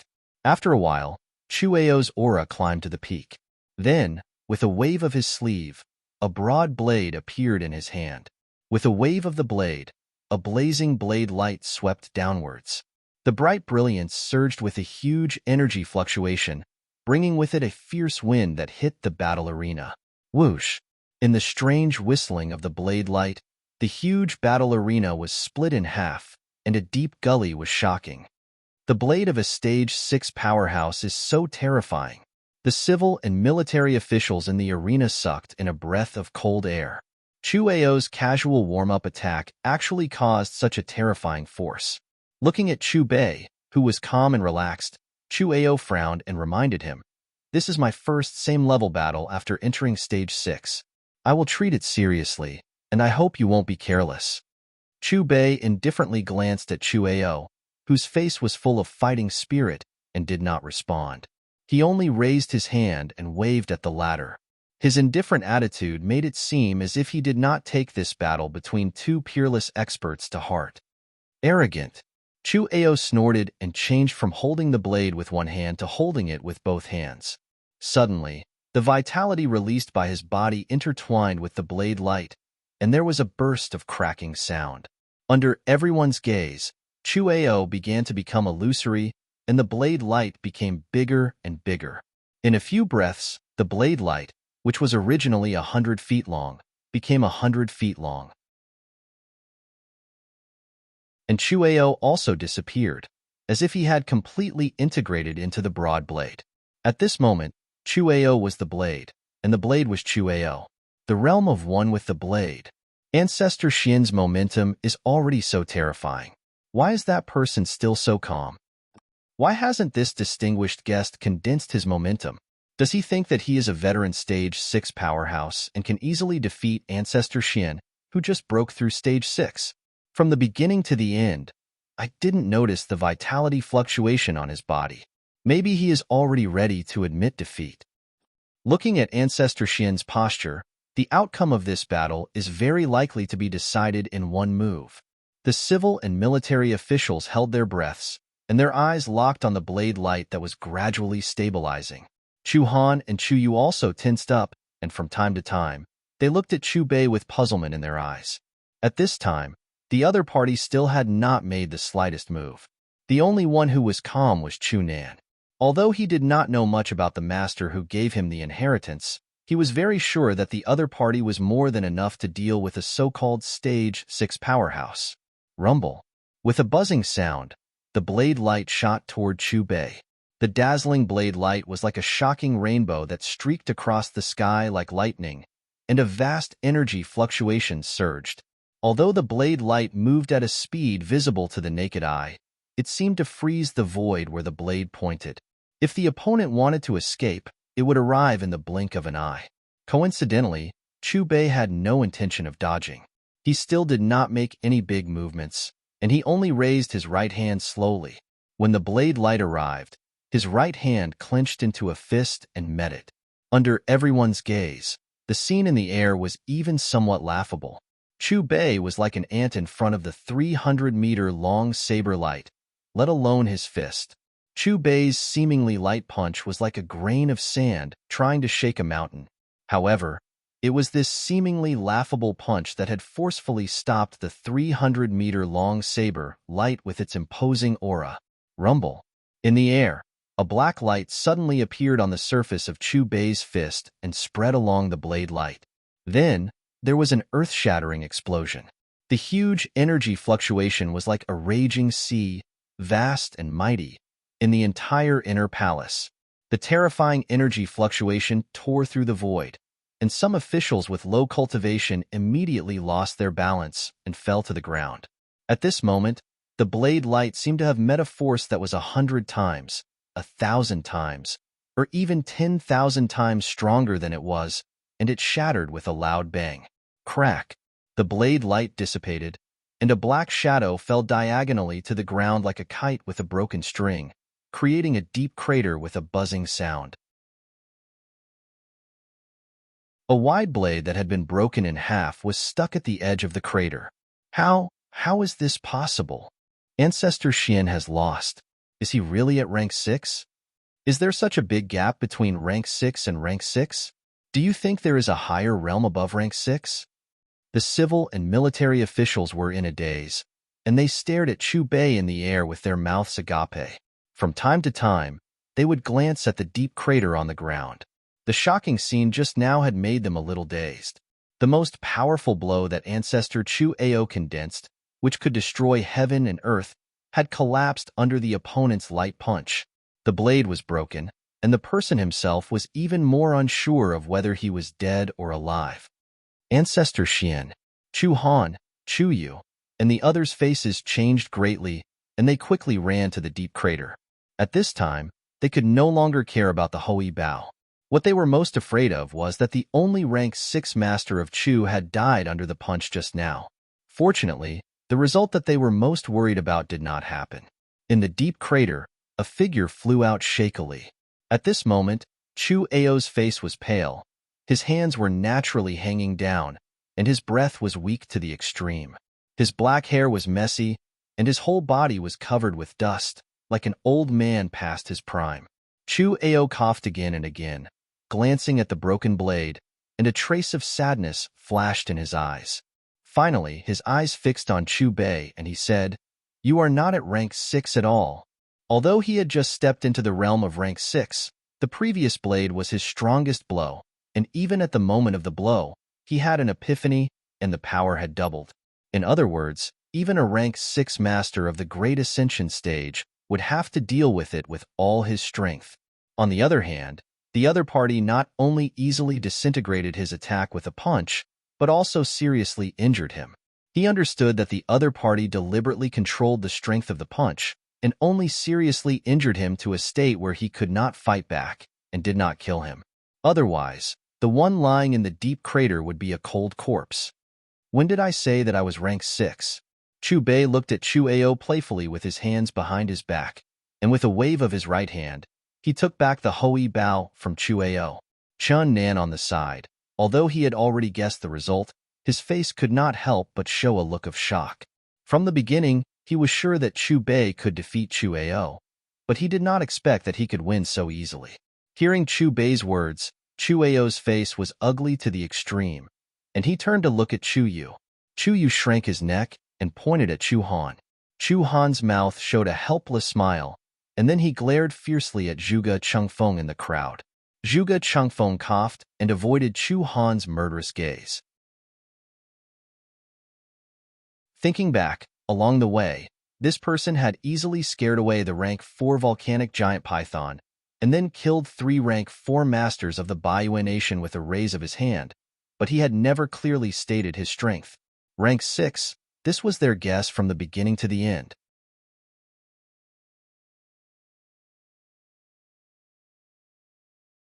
Chapter 359. So this seat of honor is not at rank 6. Is there a realm above rank 6? I've never heard of it. That's right. There are no records of such experts in the ancient books.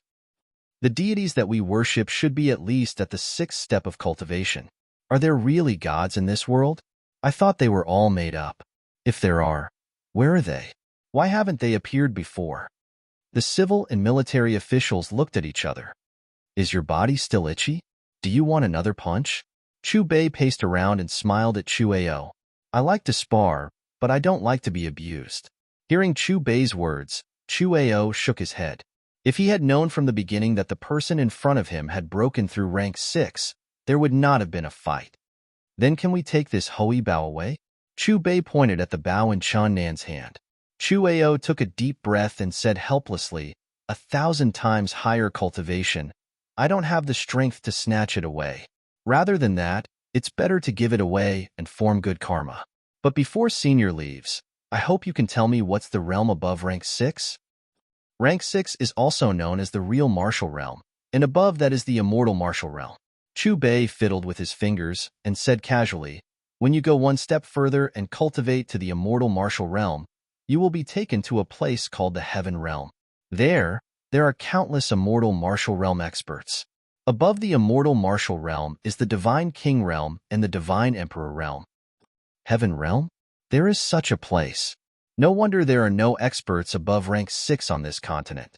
Chu Ao looked enlightened. After he came back to his senses, he asked tentatively, then I wonder what realm Senior is in now. Immortal Martial Realm? Or the Divine King Realm above the Immortal Martial Realm? Chu Bei tilted his head 45 degrees and looked into the distance. Above the Divine Emperor Realm, there are higher realms. Maybe when you step into the Heaven Realm, you can find out about my realm from others. At this point, Chu Bei's gaze landed on Chu Han.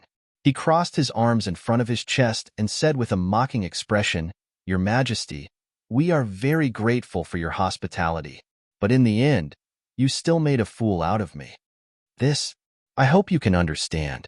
After all, the immortal treasure, Hui Bao, is the imperial treasure of Darchu, and I can't allow it to be lost in my hands.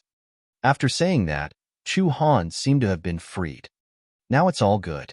The Hui Bao was lost in Ancestor Xian's hands. It has nothing to do with me. Chu Bei smiled and patted Chun Nan's shoulder. Now that we have the Hui Bao, it's time for us to leave. However, just as Chun Nan was about to take a step forward to retrieve the Hui Bao from Chu Bei, it mysteriously disappeared. Master, you. Chun Nan was stunned. He thought that the other party would hand over the Hui Bao to him. Host has obtained Hui Bao. Level 14 Commodity Authority Activation Progress, 30%, Mission 3. Host signs Dawn. As Chu Bei listened to the system's voice, he patted Chun Nan's shoulder and said earnestly, My disciple, I will temporarily keep your Hui Bao for you. I don't want you to rely on other things too early on your path of cultivation. Yes, your disciple understands. After hearing Chu Bei's words, Chun Nan was silent for a while and nodded heavily. Don't you want to see Yusin? Before that, I will take you to a place. After saying those words calmly, Chu Bei disappeared from the palace square with Chun Nan. Tens of thousands of years passed in the blink of an eye. Even if the continent shifted, the rivers changed, and the scenery changed beyond recognition, the majestic Kunlun mountain range was still there. Master, so you brought me here. Chun Nan recognized the Kunlun mountain range. This was the place where Yusin was buried tens of thousands of years ago. As expected of the immortal mountain, looking at the scenery below, Chu Bei couldn't help but sigh. The Kunlun mountain range had an average elevation of tens of thousands of meters above sea level. The difference in elevation between the peaks and valleys was too great, causing the same region to have a different climate. The peaks and valleys below 3,000 meters above sea level had deep forests and beautiful scenery. The trees on the mountains were green, and the flowers in the valleys were beautiful. Many places were like spring all year round. The peaks above 5,000 to 6,000 meters above sea level were covered in snow all year round. Among the rolling mountains, snowy peaks stood out. On the snowy mountains that didn't melt all year round, there were extremely precious snow lotuses. They were the treasures of the snowy mountains. The vast Kunlun mountain range had a majestic aura. It was covered in silver and green. Looking from afar, the Kunlun mountain range was verdant and full of spring. Above the mountainside, it was covered in snow. It was a vast expanse of white. Even after the ravages of time, the Kunlun mountain range still maintained its magnificent and magical scenery. After entering the Kunlun mountain range, Chubei and Qiannan slowed down their flying speed and flew close to the forest. There were exotic flowers and herbs in the mountains, and their fragrance assailed their nostrils. All kinds of rare birds and beasts jumped around in the mountains. It was a paradise. Master, that's the sky-piercing peak. After flying past numerous peaks and valleys, Qiannan stopped in front of a mountain that was about 7,000 meters above sea level. You have a deep impression of this place in your memory, right? Looking at the excited Qiannan, Chubei couldn't help but shake his head. The sky-piercing peak was like a sharp sword piercing through the clouds. The mountain was covered in silver, and it was a world of ice and snow. Clouds and mist swirled around the mountain peak like celestial chi. Standing in the middle of it, one would feel as if they had ascended to a paradise. Master, will I really be able to see Yusin again? Qiannan became nervous as he looked at Chubei nervously. 10,000 years ago, he saw Yusin die under the hands of the Demon King to save him. Although his master had told him many times that Yusin was still alive, he was still a little scared. He was scared that the latter was playing a joke on him. Let's go down, Chubei said faintly, and then he dove down. Below the sky-piercing peak was the ancient immortal ruins, the 100-Flower Valley. Yusin. Arriving at the entrance of the 100-Flower Valley, Qiannan murmured softly with a choked voice. I already said that she's not dead. Can you be more normal? Ever since arriving at the Kunlun Mountains, Chubei had been listening to Qiannan's nagging behind him. Looking at Qiannan's emotional reminiscence, he felt a little disgusted. However, the scenery of the 100-Flower Valley was really mesmerizing. A rich fragrance assailed his nostrils. Looking from afar, the valley was filled with colorful purple and red flowers. A small stream slowly flowed out of the valley. The water was clear, and the bottom of the stream was filled with colorful pebbles. Fish swam around happily, creating a harmonious and lively scene. I've embarrassed myself in front of Master. Qiannan took a deep breath. After his expression returned to normal, he walked towards the entrance of the valley. Chubei didn't follow him immediately. Instead, he looked at Qiannan's back with a smile, as if waiting for something interesting to happen. Bang! Just as Chubei was about to take half a step into the valley, a shocking turn of events occurred. A huge shockwave struck Qiannan out of nowhere. Qiannan, who was completely unprepared, was instantly sent flying. He stumbled and almost fell to the ground. Fortunately, this force that suddenly appeared seemed to be only to stop the intruder. It only sent Qiannan flying and didn't cause any substantial damage to him. What's going on? Qiannan frowned slightly and walked towards the valley again. The result was the same. That mysterious force sent him flying again. Who's causing trouble? Qiannan roared. A thin and long flash of light shot out from his palm and slammed towards the entrance of the valley. With a whoosh, the flash of light produced a dazzling ripple at the entrance of the valley before disappearing without a trace. Qiannan didn't seem to believe it. His entire body turned into flashes of light and attacked one after another. However, these overwhelming flashes of light were still useless. They were inexplicably disintegrated by the mysterious force. Master, what's going on? After countless fruitless attempts, Qiannan looked at Chubei with an unwilling expression, waiting for an answer. Think carefully about what your father did here 10,000 years ago. Chubei walked over to Qiannan and said with a smile. Qiannan fell into deep thought. After a long while, his eyes lit up. There's an ancient immortal formation outside the 100-Flower Valley. 10,000 years ago, in order to prevent Yusin from being affected by the outside world, his father, Chen Zhan, sent out 108 palm strikes around the 100-Flower Valley. He activated all the restrictions left behind by the ancient immortal and completely sealed off the 100-Flower Valley. Master, please break the enchantment of the lost formation. Chunnan looked at Chu Bei for help. With his current strength, he didn't have the ability to break the barrier and enter the 100-Flower Valley. Who's hiding there? Come out. However, before Chu Bei could speak, Chunnan seemed to have discovered something. His expression suddenly changed. As soon as he shouted, Chunnan suddenly turned into a flash of light and shot towards the east. In the blink of an eye, he appeared above the forest 100 meters away. Boom! Chunnan kicked downwards, and the violent energy instantly destroyed the dark green forest. In the next moment, Chunnan was dumbfounded.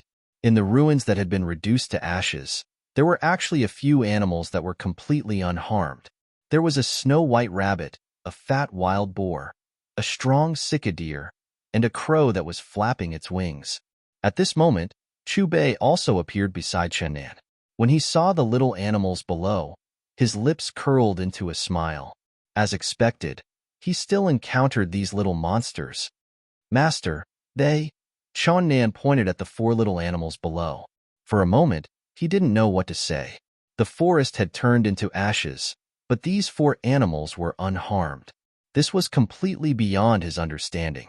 Moreover, these 4 animals didn't seem to be afraid of him at all. Their moving eyes looked at him from head to toe.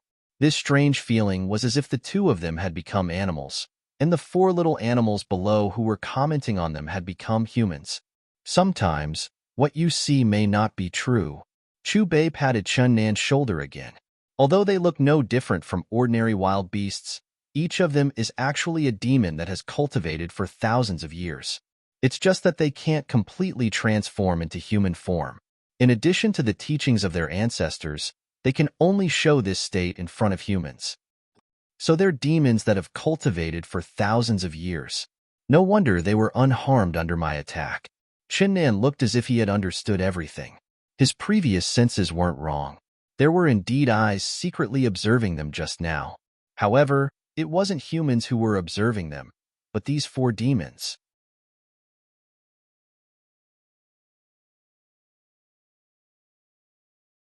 Chapter 360. Who are you? Why did you come to the 100-Flower Valley? Just then, a clear and melodious voice entered Chu Bei and Chunnan's ears, as if it came from the mouth of a 15-year-old girl. Heavens! Crow, you are clearly an old monster that has cultivated for thousands of years. Can you not use your current appearance to confuse me? Hearing the young girl's voice, Chunnan could not help but curse when he found the source of the voice. Because the source of the voice was the crow below. Bah, what are you looking at? I am not a crow. I am the 8th brother princess. If you don't know, don't speak carelessly. Otherwise, it will only expose your crudeness and ignorance. The 8th brother that looked like a crow glared at Chunnan. Tell me, why did you come to the 100-Flower Valley? The Snow-White Bunny questioned. What does that have to do with you? Chunnan shrugged his shoulders at the 4 monsters below. Are you here for the little fairy? The fat wild boar snorted coldly. Little fairy? Chunnan muttered, then turned his head to look at Chu Bei. Subconsciously, Chunnan had already regarded Chu Bei as a know-it-all. If my calculations are correct, the little fairy they are talking about is your master's target? Meeting Chunnan's confused gaze, Chu Bei nodded slightly. Great. You are indeed after the little fairy. Knock them out and throw them out of the Kunlun Mountains. As soon as the cicada deer finished speaking, it leaped up and its front hooves slammed down on Chunnan's chest. However, its hoof pierced right through Chunnan's chest. It missed. This time, it was the 4 monsters who were shocked. The human disappeared, leaving behind a dazzling golden light. Attacked together, the 4 monsters looked at each other and made a decision. Ice blades, fire dragons, wind blades, lightning balls, and all sorts of powerful magic attacks were thrown at Chunnan. After a while, let's take a break, don't worry about them. The little white bunny was the first to stop attacking. The human could not do anything to them, and they could not do anything to the human either. They were clearly monsters, but the other party's methods were even more demonic than theirs. He could even make his body disappear. I agree with Bunny. After all, the two of them can't crack the enchantment. The Sika deer also gave up and turned to walk into Centauria Valley. As soon as the four demons entered the 100 Flowers Valley, they made funny faces at Qian Nan and Chu Bei, and even faced them with their butts. Master, these little demons don't respect you at all. Don't you think you should make a move and teach them a lesson? Let them know that there's always someone better out there, and that they shouldn't be too arrogant. After glancing at the four demons, Qian Nan cupped his fists at Chu Bei with a respectful look on his face. Teaching them a lesson is secondary. The main reason is to enter the 100 Flower Valley as soon as possible. Chu Bei saw through Qian Nan's thoughts with a single glance. Then, he pointed at the stream below and earnestly said, "Do you know why the water in the stream can flow into the valley, but the fish in the water can't?" Qian Nan shook his head. "Please enlighten me." There are two ways to enter the 100 Flower Valley. The first is to find the array core of the ancient immortal formation and destroy it. The array core is usually inside the formation. The second is to destroy it with overwhelming force from outside the formation. Chu Bei was calm and composed. After saying this, he pointed his finger. Chi. With a piercing sound, a dazzling golden light shot out from Chu Bei's fingertip, forming a path of light that shot towards the entrance of the valley. Crack! A huge energy wave shook the entire Kunlun mountain range. A barrier made of interweaving runes appeared around the 100 Flower Valley. However, in the next moment, the barrier that was originally hidden in the void seemed to have been destroyed by a terrifying force. It was disintegrating piece by piece, turning into a rain of light and dissipating. Soon, the fragrance of flowers and plants in the valley surged into the sky. In the blink of an eye, it filled the entire Kunlun mountain range. The ancient immortal formation has been broken, and it was destroyed from the outside. How is that possible? Who is he? Didn't the ancestors say that only humans above the 6th level can forcefully break the barrier? Could it be that he has already reached the immortal martial realm? It can't be. If he is an immortal martial realm expert, why would he appear here? He should have reached the heavenly realm long ago. In the 100 Flower Valley, the four demons who had yet to leave glanced at the dissipating barrier. Then, they looked at each other in dismay.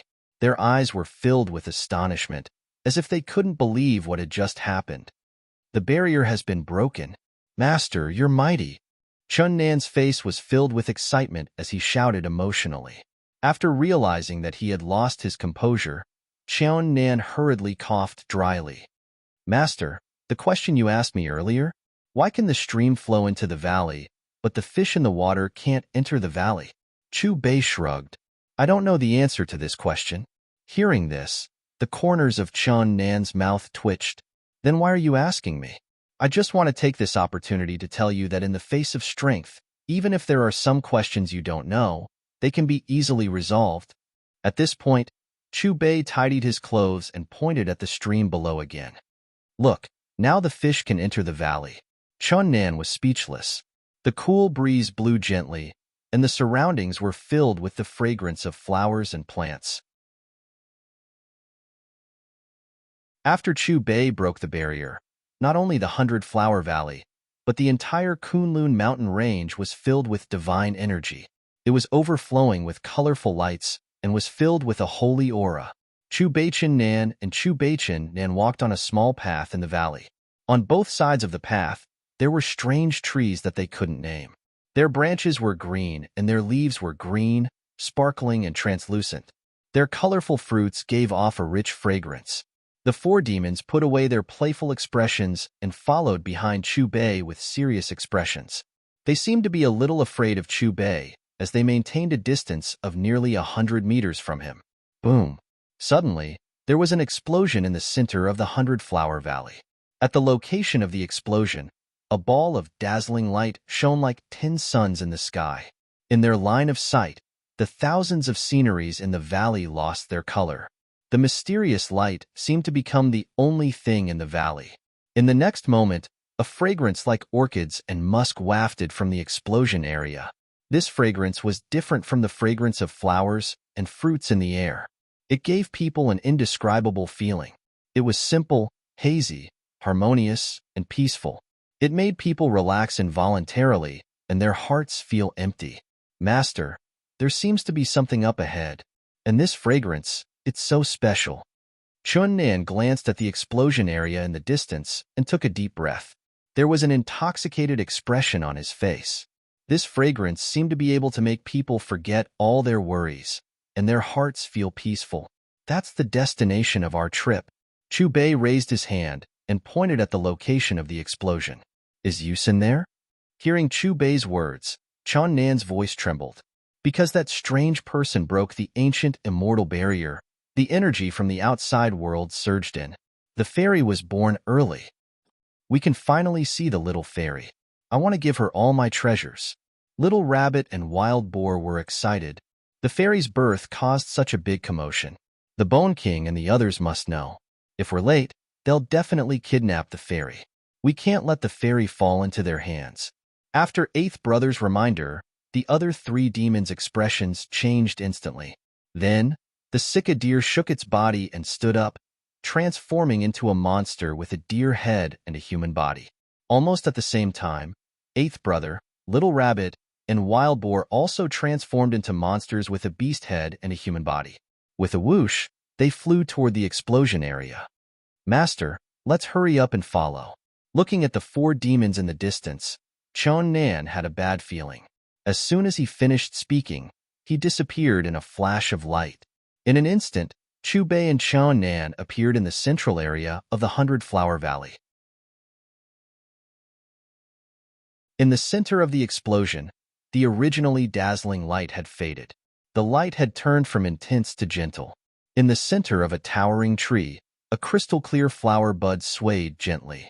A rainbow light flowed slowly. The flower bud was 1.5 feet in diameter. Below it were 9 crystal-clear jade leaves. The entire flower looked like it was carved from divine jade. At this moment, the area around the towering ancient tree had become a gathering place for demons. Among them, there were many strange beasts of unique species, such as horned snakes, two-headed monkeys, incomparably huge ants, flying centipedes. In terms of aura, at least 10 of them were no weaker than the Sika deer and Eighth Brother Princess. Bone King, with us here, don't even think about taking the fairy. Eighth Brother Princess and the Sika deer landed in front of the ancient tree. Immediately, a group of demons gathered behind them. Clearly, they were the leaders of the demons in the 100-Flower Valley. Fairy? What a joke. She's clearly an opportunity bestowed by the heavens. Once she's born, we'll be able to break through our shackles and become sacred beasts. The one who spoke was a white tiger with bone wings on its back. Because it maintained its original form, its body was nearly 10 times larger than an ordinary tiger. It was like a small mountain. This white tiger was also the king of this forest. Due to its bone wings, it was called the Bone King. Beside it, there were several huge demonic beasts standing side by side. It was obvious that they were on the same side as it. Master, is Yusin in that flower bud? Chunnan looked at Chu Bei and asked tentatively. The aura released by the swaying flower bud gave him a very familiar feeling. Yes and no. Chu Bei nodded and then shook his head. His answer was mysterious. Why are you guys here too? Now there's more trouble. Eighth Brother Princess glared fiercely at Chu Bei.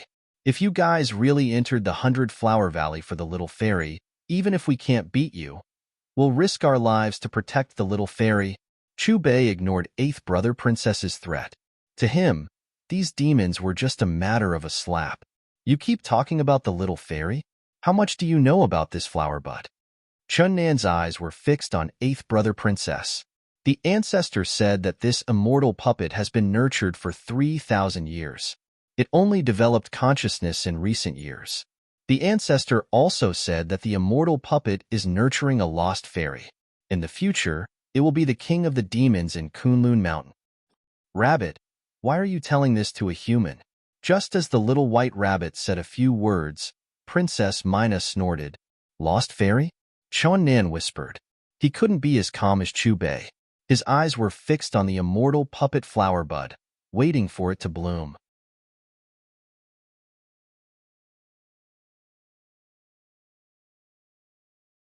Chapter 361.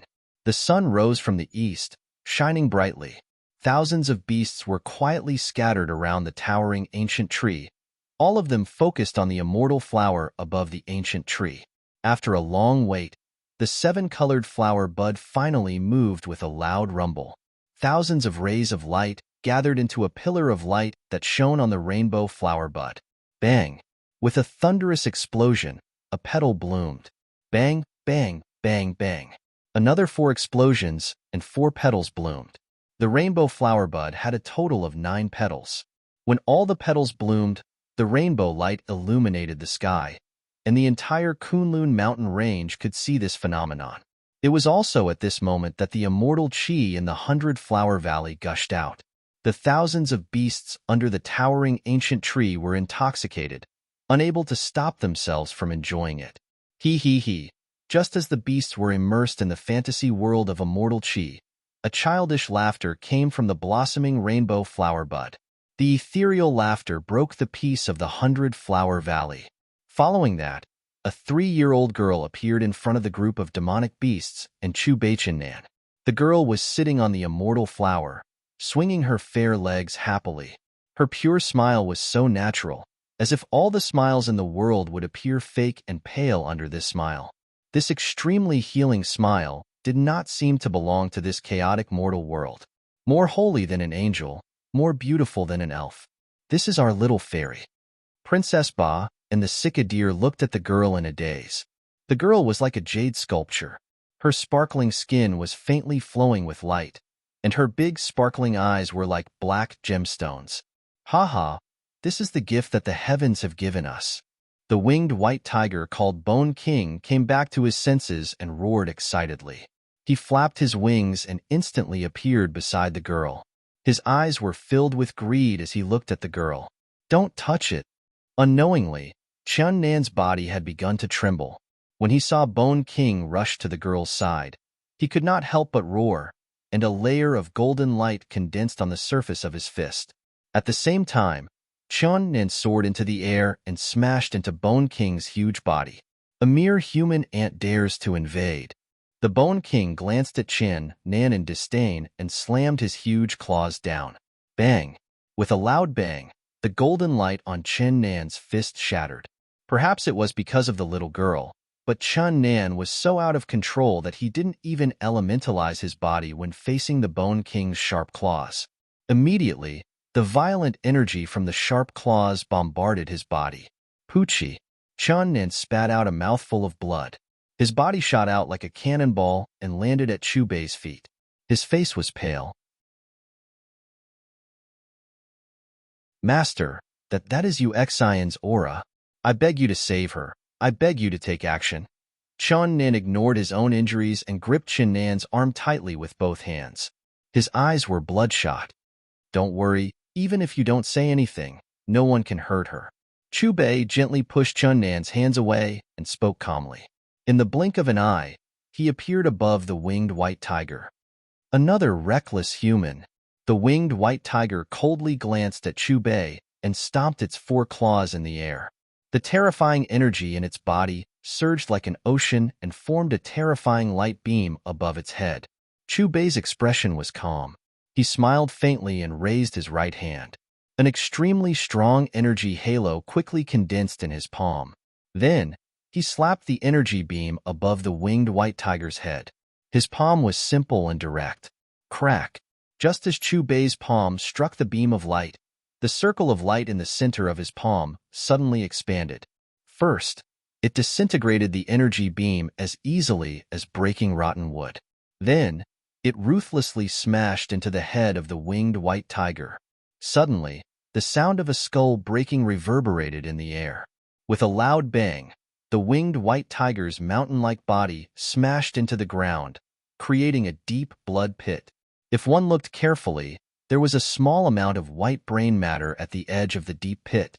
As the wind blew, the air gradually filled with the smell of blood. The Bone King's aura has disappeared.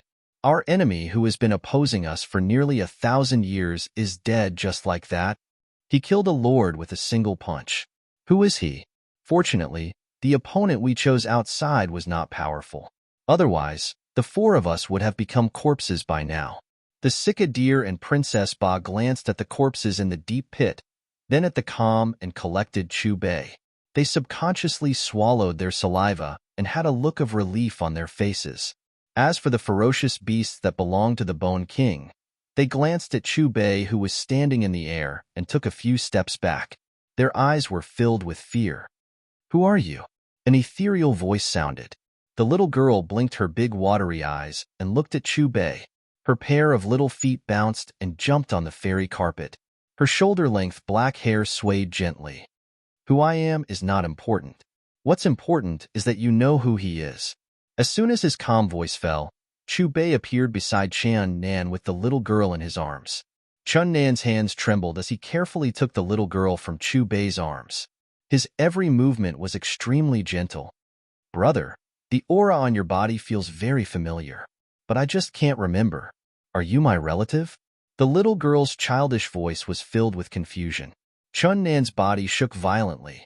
This was the first sentence the little girl had said to him since she was born. This familiarity, who else could it be other than Yusin? Looking at the little girl, a beautiful young lady in white appeared in Chan Nan's mind. The young lady was untainted by the aura of the mortal world, just like a fairy who had descended from the heavens. Waves of memories surged from the depths of his mind. "Bad guy, why are you always following me? Bad guy, don't make excuses for yourself. I don't want you to follow me. There are two paths here that lead in opposite directions. We'll each take one. Bad guy, have you been following me on purpose? Bad guy, what are you trying to do? My name is Yusin. Master picked me up from the flowers on a rainy night." When you're old, you can still remember a girl called Yusin. The memories of the past surged in Chan Nan's mind. Everything seemed to have happened just yesterday. "Brother, why are you crying? Seeing you cry makes me feel so bad. I want to cry too." The little girl's sobs pulled Chan Nan back from his memories. The little girl's big, watery eyes were filled with tears, and they rolled down her cheeks. "It's my fault. Brother, don't cry." Chan Nan suppressed the sadness in his heart and reached out to gently wipe away the little girl's tears. "Brother, I like you." The little girl's fair little hands suddenly hugged Chun Nan's neck. "Master, is she Yusin's reincarnation?" As Chan Nan caressed the little girl, he tilted his head and asked Chu Bei in a probing manner. Although the little girl in front of him had Yusin's aura, she was still a child after all. She was no longer the beautiful young lady from 10,000 years ago. Reincarnation? No. Chu Bei shook his head. This is the incarnation she left behind in the 100 Immortal Valley. Incarnation? Hearing this word from Chu Bei's mouth, Chun Nan's entire body trembled. It was as if he had been struck by lightning. His eyes were wide open. He's only one person.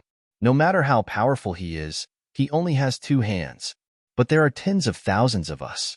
Attack together. At this moment, a red rhinoceros glanced at the white tiger's corpse in the pit. After hesitating for a moment, it turned around and gave an order to the demon beasts behind it. The demon beasts seemed to be afraid of Chu Bei's strength. They looked at each other, and no one dared to step forward. Roar! At this moment, a wolf howl sounded. A green wolf with sharp horns appeared beside the red rhinoceros. The consequences of not attacking is death. With a cold shout, the green wolf raised its claws and smashed the head of a demon beast. Blood and flesh splattered everywhere. Attack together. Due to the pressure of the green wolf leader, the demon beasts who were still hesitating had no choice but to make a decision. They howled and pounced on Chu Bei. Suddenly, the earth trembled and the trees collapsed. Looking at the millions of demon beasts swarming over like locusts, Chu Bei's expression did not change. He was still calm and composed. In the next moment, his body slowly rose into the air. His two hands moved slightly in the air, drawing a square area with his hands. As Chu Bei pointed out with his finger, tens of millions of light bullets suddenly surged out from the square area that he had circled out. Whoosh, whoosh, whoosh. These light bullets were densely packed like raindrops. They poured down on the demon beasts at lightning speed. In almost an instant, a bloody scene was set off. Not only were there many light bullets, but the energy they contained was also very terrifying. Even a demon beast with the strength of a fourth rank would explode into countless pieces of flesh when hit by the light bullets, not to mention the weaker demon beasts. Because of this, countless demon beasts were turned into flesh and blood before they could even scream. Some of the demon beasts thought of running away, but the light bullets covered a large area. There was nowhere to hide. In the end, they could not escape the fate of death. In just a few breaths, the fairyland that was originally filled with the fragrance of flowers and dense spiritual energy turned into a bloody hell. Old Bull, are we still going to attack? Looking at the sea of blood in front of them, Green Wolf subconsciously glanced at the red rhinoceros beside him. His voice was filled with fear. We are not his match. Run. The red rhinoceros was very straightforward. After glancing at Chu Bei with fear, it turned into a long rainbow and rushed into the distance at its maximum speed. Green Wolf and the other demon beast leaders did not hesitate. They did not care about their so-called dignity and fled in different directions. Chu Bei smiled and didn't kill these leaders. He admired these people who had a sense of awareness. Eighth brother, the little fairy is in that human's arms. What do we do now? The spotted deer stared at Chun Nan and asked, what else can we do? Are we going to snatch it? Don't you see the demon blood on the ground? Eighth brother princess looked unwilling. At the same time, she glanced at Chu Bei angrily. Say, where did this person come from? He is stronger than I thought. If we make a move, we might turn into minced meat in the next moment. For a moment, eighth brother princess, the spotted deer, and the wild boar leaders did not dare to act rashly. They could only observe the situation quietly. Master, if she is an incarnation, then where is Yusin's real body? Chun Nan glanced at the thousands of demon beast corpses and fixed his gaze on Chu Bei with gratitude. There was anxiety between his brows. Don't worry, I will bring you there. After saying that, Chu Bei raised his hand and waved at the seven-colored flower bud that had bloomed above the ancient tree. A blue light shot out from the flower bud. It was a piece of top-grade blue jade. When the blue jade entered his hand, Chun Nan's expression froze. A sour feeling rose in his heart. On the surface of the blue jade, there were 4 clear words, love you for 10,000 years. Chun Nan caressed the familiar handwriting, and his vision blurred again. He seemed to see a lonely figure. Her slender hands trembled as she engraved this heartfelt cry on the jade. Master, a light breeze blew past. Chun Nan's voice was choked with emotion. After dealing with the matters here, let's continue our journey. Chu Bei shook his head. He could not bear to tell this infatuated man that although his Yusin was still alive, she was no longer the Yusin from 10,000 years ago. Brother, why are you crying again? The little girl pouted. Her bright eyes were filled with tears again. Little girl, do you like this brother? Before Chun Nan could speak, Chu Bei had already carried the little girl in his arms. I like him. The little girl looked at Chun Nan first, then nodded obediently at Chu Bei. The brother you like has already acknowledged me as his master. Do you want to acknowledge me as your master too? This way, you can follow us in the future. Chu Bei said patiently. Okay. The little girl nodded without hesitation and smiled happily. Master, are you going to accept her as your disciple too? Chun Nan was surprised. Why? Don't you want her to be your junior sister?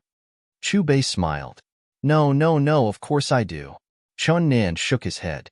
Host has signed Chen Shi, level 14 item access progress 40%. Mission 4. Enter the land of death and obtain the purple blood jade Rui before the mission is completed. The host can use a level 16 item once. With Chun Nan's help, Chun Shi successfully became a level 1 agent. Almost at the same time, the system's voice rang in Chu Bei's mind with a new mission. The land of death? That's a dangerous place. Looking at the new red on the map, Chu Bei mumbled to himself. Fortunately, The system was kind enough to give him a one-time access to a level 16 item. Master, she doesn't have a name yet. Why don't you give her a name? Chun Nan pointed at Qin Shi and asked. She was born in the morning glow. Let's call her Chun Shi from now on. Chu Bei came back to his senses and pretended to think before replying. Okay, I'll be called Qin Shi from now on. Hearing the name, the little girl was very excited. Master, where is Yusin? Chun Nan looked at Chu Bei again and could not help but ask. Don't worry, I'll take you there. Chu Bei patted Chen Nan's shoulder and said, As for now, I'll take you to another place. Master, brother, are we leaving? Chen Shi wants to say goodbye to them. As she spoke, Chen Shi flew in front of Princess Ba and the Sika deer. Although I've never seen you before, I can recognize your aura. Thank you for telling me stories all these years. You're tuning in to the Warrior Lore YouTube channel. Don't forget to subscribe and join us on this journey to catch the most captivating stories.